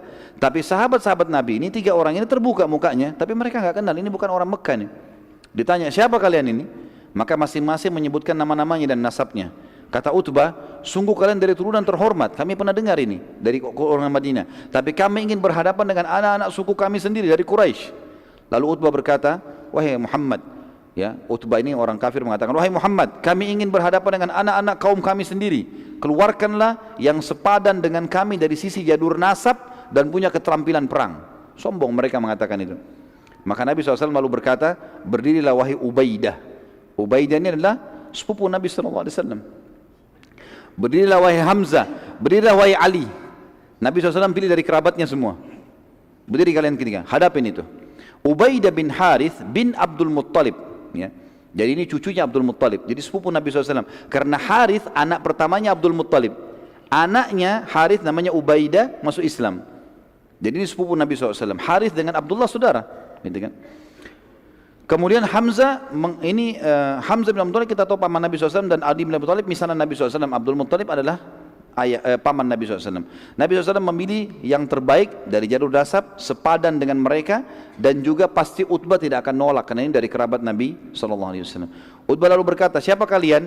Maka ketiga sahabat tersebut memperkenalkan diri masing-masing. Kebetulan ketiga sahabat ini memang dipilih Nabi SAW selain dari orang Quraisy, juga mereka pakai baju perang. Ali bin Abi Thalib, Hamzah dan Ubaidah ini pakai baju perang dan tinggal matanya yang kelihatan. Jadi Utbah nggak kenal nih. Siapa kalian? Tiga-tiganya perkenalkan diri. Lalu pada saat itu tiga-tiganya atau Utbah mengatakan, kalian pantas menghadapan dengan kami. Lalu yang pertama maju Utbah melawan Ubaidah, sepupu Nabi SAW, anaknya Harith tadi. Hamzah melawan Syaibah dan Ali melawan Al-Walid. Ali bin Abi Thalib hanya dengan beberapa gerakan saja berhasil membunuh Al-Walid, mati. Berapa gerakan dikalahkan. Ali sangat mahir, luar biasa. Begitu juga Hamzah menyusul membunuh Syaibah dengan sangat cepat. Tertinggal sekarang Ubaidah dengan Utbah. Utbah memang kuat, Ubaidah masih muda. Tidak ada duel satu sama yang lain hingga keduanya jatuh, sempat terjatuh, gitu kan? Sama saling mukul, kemudian jatuh dua-duanya. Tapi dua-duanya belum mati. Ya. Dan sempat pada saat itu Utbah terkena sabetan pedang Ubaidah pada saat jatuh, dan Ubaidah sempat menangkis, terpukul saja di perisainya, tapi si Utbah kena pedang dan akhirnya berdarah, jatuh, kakinya luka. Maka Hamzah dan Ali mendekati Utbah lalu membunuhnya, dan mereka berdua memikul Ubadah ke pasukan muslimin. Dan selang beberapa waktu pada saat itu, karena ada pukulan Utbah yang keras walaupun tertangkis di perisai, rupanya terpukul ke dadanya Ubaidah, dan Ubaidah pun mati syahid, dan dia termasuk orang yang mati syahid di dalam perang Badar yang pertama. Quraisy melihat hal tersebut tidak mau lagi tanding. Tiga-tiga tokohnya mati semua dengan sekejap. Mereka terpukul dengan itu. Lalu mereka siap-siap untuk menyerang. Melihat kejadian tersebut, Nabi SAW lalu memerintahkan suatu perintah yang pada saat itu sangat aneh bagi mereka dan unik dalam strategi perang. Nabi SAW memerintahkan pada saat itu agar seluruh pasukan muslimin duduk ke tanah. Unta-unta kuda yang ada tadi 68 ekor unta dan 2 ekor kuda disingkirkan semua ke belakang. Jadi cuma pasukan manusia saja, dan mereka suruh duduk. Ini orang-orang Quraisy bingung, tidak pernah lihat seperti ini. Mereka biasanya teman-teman sekalian, cara orang Arab dulu kalau berperang, mereka menyerang nih, menyerang. Yang musuh itu punya kewajiban bertahan, tangkis serangan itu. Habis itu mereka kembali, mereka lagi yang bertahan, ini lagi yang menyerang. Cuma begitu cara perangnya, cara dulu begitu. Maka mereka bingung, ini strategi apa nih? Kenapa kok dulu di bawah gitu? Bagaimana cara diserangnya? Dan Quraisy pada saat itu sempat bingung, dan ini apa, ini strategi apa? Nabi SAW bersabda, biarkan mereka menyerang lebih dulu, bila kalian didekati maka lawanlah mereka. Bila kalian diserang dengan anak panah maka berlindunglah di belakang perisai-perisai kalian. Begitu saja ya. Dan baju-baju besi kalian. Quraisy lalu tiba-tiba menyerang dengan berjalan perlahan mendekati pasukan muslimin dan memperbanyak serangan dengan anak panah, tapi pada saat itu muslimin berusaha menahan anak-anak panah mereka kena perisai-perisai sampai mereka sudah dekat. Waktu mereka sudah mau tebasin pedangnya, maka pasukan muslimin baru menyerang. Dan ternyata dengan cara seperti ini itu ada dua manfaat kata para ulama sejarah. Yang pertama, muslimin dengan duduk rasa takutnya kurang, beda dengan kalau berdiri. Mereka duduk gitu kan. Kemudian yang kedua, mereka pada saat menangkis serangan-serangan musuh itu akan memberikan motivasi ke mereka, ternyata kita tidak terbunuh nih. Dan dari sekian banyak 300 orang pasukan yang kena pada saat itu mati cuma 1 orang, sementara pasukan Quraisy banyak yang terbunuh. Yang terbunuh adalah Ubaidah. Ini adalah salah satu budak Umar bin Khattab yang terkena panahnya Quraisy. Ada kisah yang lain teman-teman, kisah Harithah bin Suraqah radhiyallahu anhu. Ada sebuah anak panah yang tidak jelas dari mana arahnya di pasukan muslimin, karena pada saat Quraisy lempar panah, Ada juga di antara muslimin dari belakang lempar panah. Ada satu orang namanya Haritha bin Suraka, ini kena panah dan tidak jelas orang ini mati di kena panahnya orang Islam atau panahnya orang Quraisy. Dan ini perlu teman-teman kita ketahui. Saya jelaskan saja karena ini terjadi pada saat itu. Setelah perang Badar, ibunya Harithah datang kepada Nabi SAW lalu mengatakan, ya Rasulullah, dalam hadis Bukhari, Anda sudah tahu bagaimana Harithah punya kedudukan di sisi saya. Saya dengar informasi dia terbunuh di Badar waktu Nabi sudah pulang dari Badar, sudah menang. Maka beritahukan kepada saya, di mana Harithah? Mati syahid ke masuk surga atau dia sekarang tidak jelas kena panahnya muslim, mungkin dia masuk neraka. Kata Nabi SAW, wahai ibunya Harithah, sungguh kau telah kehilangan informasi. Anakmu Harithah mati syahid dan sekarang dia berada di surga Firdaus yang tertinggi. Kisah yang lain kisah Umair bin Hammam radhiyallahu anhu bin Hubab, ya.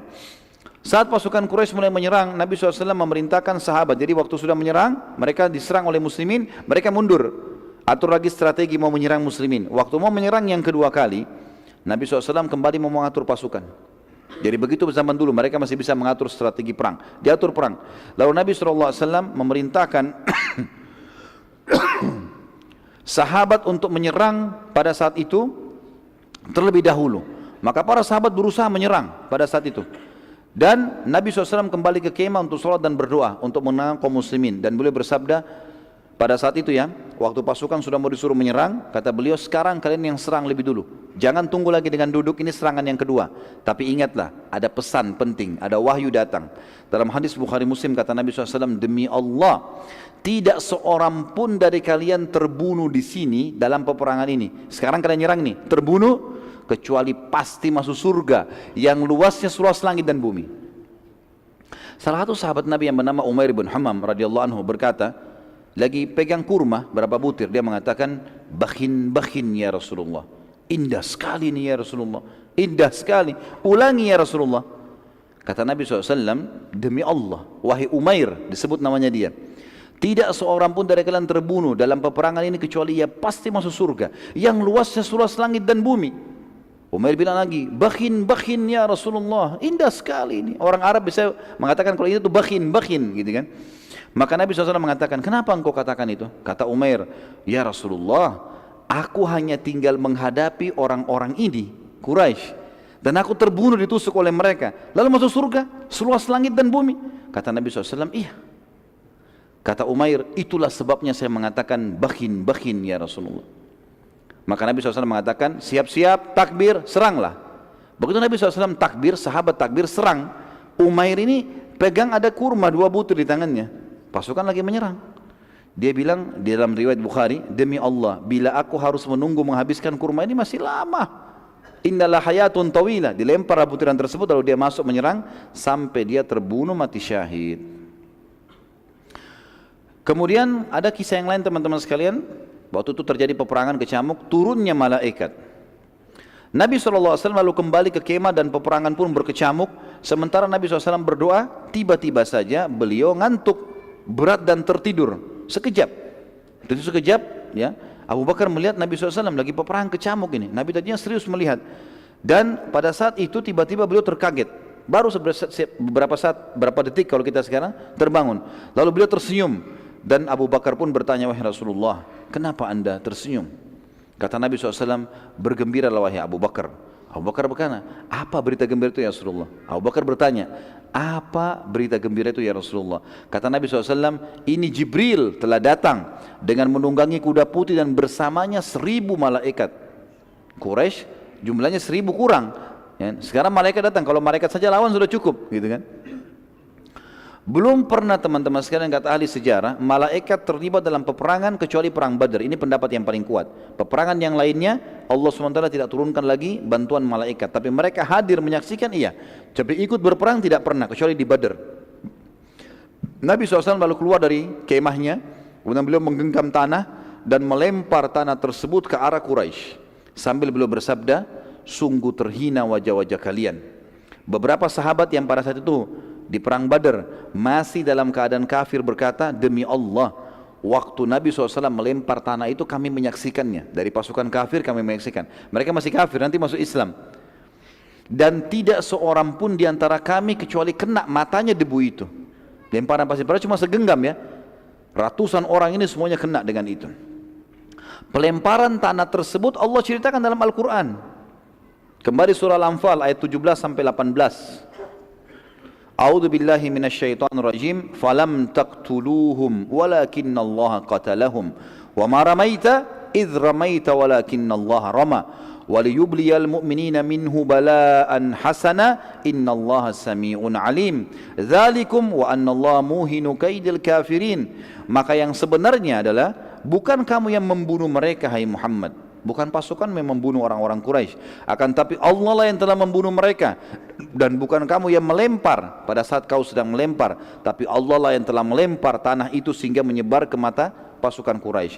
Allah berbuat demikian untuk membinasakan mereka dan untuk memberi kemenangan kepada orang-orang mukmin dengan kemenangan yang sempurna. Sesungguhnya Allah Maha mendengar lagi Maha mengetahui. Itu ayat 17. Ayat 18-nya, itulah karunia Allah yang dilimpahkan kepada kalian dan sungguhnya Allah melemahkan tipu daya orang-orang kafir. Allah Subhanahu wa taala juga menceritakan teman-teman sekalian tentang kejadian ini dalam surah Al-Anfal ayat 9 dan ayat 10 ya. A'udzu billahi minasyaitonir tentang kedatangan malaikat yang 1000 itu ya. إذ تستغيثون ربكم فاستجاب لكم أني ممدكم بألف من الملائكة مردفين وما جعله الله إلا بشرى ولتطمئن به قلوبكم وما النصر إلا من عند الله إن الله عزيز حكيم. Ingatlah ketika kamu memohon hai Muhammad kepada Tuhanmu pertolongan, lalu Allah perkenankan bagimu, sesungguhnya aku akan mendatangkan bala bantuan kepada kamu hai Muhammad dan pasukanmu 1000 malaikat yang turun atau datang berturut-turut, maksudnya bersamaan. Yang ayat 10-nya, dan Allah tidak menjadikan mengirim bala bantuan tersebut melainkan sebagai kabar gembira dan agar hatimu menjadi tentram karenanya, dan kemenangan itu hanyalah dari sisi Allah, sesungguhnya Allah Maha perkasa lagi Maha bijaksana. Kita masuk ke yang lain teman-teman, kisah Hudzaifah ibn Yaman radhiyallahu anhu. Ini kalau kita mau ikutin sampai subuh loh, nggak selesai. Ini panjang kisahnya. Nabi SAW memerintahkan agar muslimin tidak membunuh Abul Bukhturi karena ia yang telah membatalkan pemboikotan terhadap Nabi SAW dan Bani Hashim juga Bani Muttalib. Masih ingat Abul Bukhturi? Dia salah satu dari sekian orang, 6-7 orang yang berkumpul untuk merobek ya surat yang ditulis oleh orang-orang Quraisy untuk memboikot Nabi SAW. Abu Bukhturi punya jasa. Hadir di perang Badar, Nabi SAW mengatakan jangan bunuh Abul Bukhturi. Kalau temui dia hindari saja, jangan ada yang membunuhnya. Pada saat itu juga Nabi SAW melarang untuk membunuh siapapun dari Bani Hashim karena mereka ikut berperang terpaksa. Terlebih lagi Bani Hashim sudah banyak yang pulang. Tinggal dari Bani Hashim beberapa orang, diantaranya Abbas.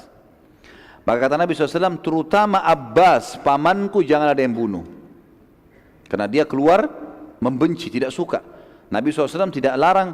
Kalau ada di antara muslimin mungkin yang menyerang Abu Lahab, paman Nabi, tapi kafir memang. Abbas tidak berbeda, membenci itu, tidak suka, tapi dia terpaksa. Salah seorang dari sahabat namanya Hudzaifah bin Yaman radhiyallahu anhu sempat marah dengan Quraisy karena beberapa kerabatnya telah terbunuh di peperangan itu, di perang Badar. Dia bilang, apakah kami melihat mereka Quraisy membunuh sanak kerabat kami dan kami akan membiarkan mereka? Demi Allah, bila aku ketemu dengan Abbas pasti aku akan hantamkan pedangku ini ke wajahnya. Jadi ternyata Nabi SAW larang, tidak boleh kan? Tapi dia emosi, dia bilang kalimat itu. Sahabat ini mulia, Hudzaifah bin Yaman terkenal, orang yang sangat mulia. Tapi pada saat itu dia tidak tahu kenapa dia ucapkan kalimat itu. Dengan jengkelnya di medan perang, kok bisa Abbas dilolosin? Kalau Abbas ketemu saya akan bunuh, gitu kan? Nabi SAW saat mendengar perkataan Hudzaifah berkata kepada Umar bin Khattab, sedang berada di samping Nabi SAW, wahai Umar, apakah engkau akan membiarkan paman nabimu dibunuh? Umar langsung angkat pedangnya mengatakan, ya Rasulullah, gampang, izinkan saya tebas lehernya Hudzaifah. Selesai, saya bunuh. Hudzaifah sudah jadi munafik, anda larang bunuh, dia bilang bunuh, gitu kan? Maka kata Nabi SAW, jangan, biarkan saja dia. Hudzaifah berkata setelah selesai peperangan, sungguh aku tidak tahu kenapa aku mengucapkan kalimat tersebut dan masih saja kalimat tersebut membebaniku selama aku hidup dan tidak akan terbayar kecuali aku mati syahid. Akhirnya Hudzaifah bin Yaman terbunuh mati syahid di Yamamah ketika melawan Musailamah al-Kadzdzab. Ketika peperangan sedang berkecamuk teman-teman sekalian, Abu al-Bukhturi dengan salah satu temannya sempat dilihat oleh beberapa sahabat, dan salah satu dari sahabat yang bernama Mujadzir radhiyallahu anhu. Mujadzir ini teman-teman sekalian berkata pada Abu Bukhturi, sesungguhnya Nabi kami telah melarang kami membunuhmu. Abu al-Bukhturi bilang, bagaimana dengan sahabatku ini? Ada teman di sebelahnya. Kata para sahabat, kami tidak dilarang membunuhnya, ya, cuma kamu saja sendiri. Abu Bukhturi bilang, aku tidak akan membiarkan sahabatku kalian bunuh. Mujadzir lalu berusaha menyerang sahabat Abu Bukhturi, tapi Abu Bukhturi terus menghalangi, dan akhirnya Mujadzir, ya, tidak sengaja melayangkan pedangnya, dan akhirnya Abu Bukhturi menyerang Mujadzir dengan pedang. Pada saat diserang, dia menangkis, kemudian dia menyerang tidak sengaja kepada Abu Bukhturi, dan Abu Bukhturi akhirnya terbunuh. Pada saat itu Nabi SAW sudah dipesan, jangan bunuh Abu Bukhturi, apapun alasannya, hindari. Tidak usah mau bunuh temannya, sama temannya pun ditinggalkan. Mestinya begitu perintah Nabi SAW. Mujadzir segera menghadap diri kepada Nabi SAW dan berkata, demi Allah ya Rasulullah, aku tidak mau membunuhnya, tapi ia terus menyerangku hingga aku harus membela diri, dan akhirnya membunuhnya. Terus saja Mujadzir meminta ridho Nabi SAW sampai Nabi SAW memaafkannya. Dan kita renung di sini teman-teman, bagaimana para sahabat sangat menjaga perintah dan juga larangan Nabi SAW. Lanjut lagi nggak ini? Subuh loh ini. Kisah Zubair bin Awam radhiyallahu anhu. Salah satu prajurit Quraisy yang terkenal dan sangat kuat namanya Ibnu Dzatu Kabsh. Ibnu Dzatu Kabsh ini teman-teman sekalian disebutkan dalam riwayat, badannya besar, kekar, kudanya juga besar, dari kepalanya sampai kaki kudanya semua besi. Orang ini luar biasa, Ibnu Dzatu Kabsh, dan dia satu-satunya pasukan Quraisy yang punya pegangan pedangnya besi sepanjang lengannya, kemudian di ujung itu pedang lagi sepanjang 2 kali lengannya. Jadi besar sekali, gitu kan? Dan dia mengganggu muslimin pada saat itu. Tebas sana, tebas sini, jarak jauh dia sudah kenakin orang semuanya. Jadi banyak luka di antara muslimin dan banyak jadi korban. Salah satu sahabat datang kepada Nabi SAW mengatakan, ya Rasulullah, pergi ke kemah mengatakan, ya Rasulullah, Ibnu Dzatu Kabsh menyusahkan kami nih. Luka sana, luka sini, banyak korban. Dan dia berusaha menembus, ingin sampai ke kemah Nabi SAW. Maka Nabi SAW panggil Zubair bin Awam radhiyallahu anhu. Ini terkenal dengan sepupu Nabi, ya. Ibunya adalah Sofia, tante Nabi SAW. Pada saat itu tergolong prajurit muslim pilihan yang memiliki kelihan dan dalam berperang dan juga berkata, ya, dan Nabi SAW berkata padanya, selesaikan urusan kami wahai Zubair. Dan ini termasuk strategi perang teman-teman sekalian, berikan semua pekerjaan pada ahlinya. Jangan semua orang ditugaskan tugas yang sama, tidak. Ada yang ahli perang tanding, ya dia maju. Ada yang ahli strategi memanah di tempat panah, ya. Ada yang menunggang kuda, dia harus masing-masing pada tempatnya. Di sini Nabi SAW tidak pilih sembarangan sahabat, dipilih Zubair. Zubair memang jeli. Di antara kejelian Zubair, dia sangat cepat menebaskan pedang dan sangat jeli pada saat melemparkan tombak. Kalau sasarannya di titik A, di titik itu kena. Jadi tepat sekali orangnya. Zubair berkata, aku pun lalu mendekati Ibnu Kabsh, mencari mana ini, poinnya di mana nih supaya dia bisa kena gitu. Maka keliling, dia bilang, saya kelilingi Ibnu Kabsh dan saya tidak temukan celah. Matanya saja semua besi. Di tombak pun bisa tombaknya terpental. Karena zaman dulu mereka meletakkan di bawah besi itu ada semacam kalau kita karet sekarang, tapi dari kulit hewan, sehingga kulit baru baju besi, jadi nggak bisa mental gitu kan. Maka kata Zubair radhiyallahu anhu, pada saat aku sedang berhadapan dengannya, aku melihat celah itu hanya 2 matanya dan diantaranya. Maka aku pun berdiri di atas kudaku, lalu aku melempar tombak sehingga menembus di antara 2 matanya dan tembus di kepalanya bagian belakang. Matilah Ibnu Abu Kabsh, dan pada saat dia mati, pada saat itu pasukan Quraisy sempat terpukul karena ini orang terkuatnya. Dan bagaimana Zubair naik di atas kuda kan kelihatan, orang-orang pada lihat. Dan dia melempar dengan sangat jeli sehingga menembus di antara 2 matanya. Artinya kalau kena bagian kepala segala mungkin masih bisa mental. Tapi di sini bagaimana kejelian Zubair radhiyallahu anhu. Dan ini teman-teman sekalian tentu tidak bisa kita lanjutkan semuanya karena cukup panjang bahasan. Dan ini masih banyak yang akan kita sampaikan berhubungan dengan masalah peperangan ini. Dan insya Allah kita akan lanjutkan lagi pada pertemuan kita akan datang karena masih panjang, masih ada peperangan-peperangan, masih ada korban-korban, kisah unik bagaimana terbunuh Abu Jahal, bagaimana Umayyah bin Khalaf terbunuh, panjang lebar cerita masa ini, dan juga pelajaran yang diambil dari perang Badar sendiri. Lalu kemudian bagaimana keadaan Mekah pada saat Badar dikalahkan orang-orang Quraisy dan bagaimana keadaan Madinah pada saat juga pasukan muslimin telah menang. Allahu a'lam. Mungkin sampai sini tentu teman-teman sekalian. Ini pakai pertanyaan atau besok aja? Baik. Karena melihat waktu teman-teman sekalian sudah setengah 10 malam. Insya Allah besok kalau ada yang punya pertanyaan bisa disampaikan di subuh hari. Karena kita masih dalam tema yang sama, Anda bertanya kami menjawab. Insya Allah kita akan jawab sesuai dengan apa yang saya ketahui tentunya. Mungkin begitu saja, kita berdoa kepada Allah SWT. Semoga bahasan kita hari ini bermanfaat buat kita semua. Dan dijadikan sebagai tambahan amal kita pada hari kiamat. Dan juga semoga saja Allah Subhanahu wa taala memaafkan semua kesalahan kita dengan kemahamurahannya dan menggantikan menjadi pahala. Dan kita mendoakan agar seluruh wilayah di Indonesia dari jajaran pemerintahan sampai masyarakat umumnya agar semuanya kembali kepada Islam dan Al-Quran dan Sunnah, dan semoga Indonesia menjadi contoh bagi negara-negara yang lain. Dan kita mendoakan agar Jakarta diberikan pemimpin yang adil, yang muslim, kembali kepada Al-Quran dan Sunnah, dan jangan sampai muslim dipimpin oleh orang-orang yang malah memerangi Islam. Dan kita mendoakan saudara kita di Palestina, di Syria, di Yaman, di Irak, di Myanmar, di Ahsa, dimanapun mereka berada sedang terlindas, semoga Allah ikhlaskan niat mereka, terima para syuhada mereka, muliakan Islam di tangan mereka dan tangan kita semua, dan semoga Allah partisipasikan kita bersama mereka di pahala, baik dengan doa, harta juga dengan jiwa kita. Dan semoga Allah dengan kemahamurahannya menyatukan kita semua di surga firdausnya tanpa hisab, sebagaimana disatukan kita di majlis ilmu yang mulia ini. Tentu teman-teman sekalian, sebelum kafaratul majlis saya mengingatkan kembali untuk teman-teman kembali kepada pengajian kami di YouTube dengan cara sistematis. Sistematis artinya ikutin perkajian. Hari Senin bisa bahas masalah Minhajul Muslim misalnya. Hari Selasa bisa kembali kepada Bulughul Maram kalau mau belajar fikih. Minhajul Muslim banyak bicara masalah akidah. Hari Rabu bisa belajar sirah misalnya, mengikutinya. Hari Kamis bisa belajar mahkota pengantin, masalah rumah tangga. Hari Jumat bisa belajar misalnya masalah hadis, ada Riyadhus Shalihin dan hadis qudsi, ada 2 bahasan kitab. Hari selanjutnya bisa dibahas masalah al-kabair, dosa-dosa besar. Selanjutnya lagi hari Ahadnya, Sabtu tadi dosa-dosa besar, hari Ahadnya bisa dibahas masalah nawaqidul iman atau pembatal keislaman. Jadi sistematis. Teman-teman jangan cuma ketik Khalid Basalamah, apa yang muncul lalu didengar. Ini sayang, manfaat insya Allah tapi sayang. Tidak sistematis. Harapan saya adalah bagaimana kitab yang kami bedah itu bisa tuntas. Dan insya Allah berita yang lain adalah sirah ini kita akan terbitkan insya Allah dalam beberapa jilid, dan mungkin 3-4 jilid. Berikut kami usahakan insya Allah kalau Allah mudahkan, mungkin kalau ada yang bisa ditangkap dengan foto, misalnya lokasi perang Uhud, lokasi perang Badr, bisa ditangkap dengan foto, kami akan letakkan nanti dalam bukunya supaya lebih jelas insya Allah. Dan beberapa strategi peperangan Nabi SAW dengan anak-anak panah sehingga bisa jelas, oh seperti ini peperangannya dan seterusnya. Ini akan kami lakukan. Kemudian juga kami akan sampaikan teman-teman sekalian, di Jakarta lagi ada pembangunan Islamic Center, dan kami berharap partisipasi kaum muslimin, baik itu secara materi ataupun tentu doa juga enggak masalah. Yang jelas kami berharap bisa dibantu untuk itu, dan ini untuk kebaikan akhirat kita tentu semuanya. Di Islamic Center ada masjid yang diharapkan jadi masjid jami' dan tempat tersebarnya sunnah Nabi SAW.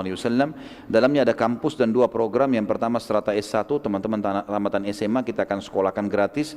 Mereka tinggal asrama 4 tahun, mereka tamat, mereka akan hafal 30 juz Al-Quran dengan 1000 hadis. Kemudian ada kelas tadribud duat 2 tahun khusus pelatihan da'i. Ini juga gratis, mereka tinggal teman-teman yang mau terjun di da'i atau sudah jadi da'i tentunya, di dakwah dan sudah menjadi da'i, atau mau jadi da'i, kami latih juga atau dibina selama 2 tahun, insya Allah dengan target yang sama. Hafal 30 syair Quran dengan juga menghafal 1000 hadis.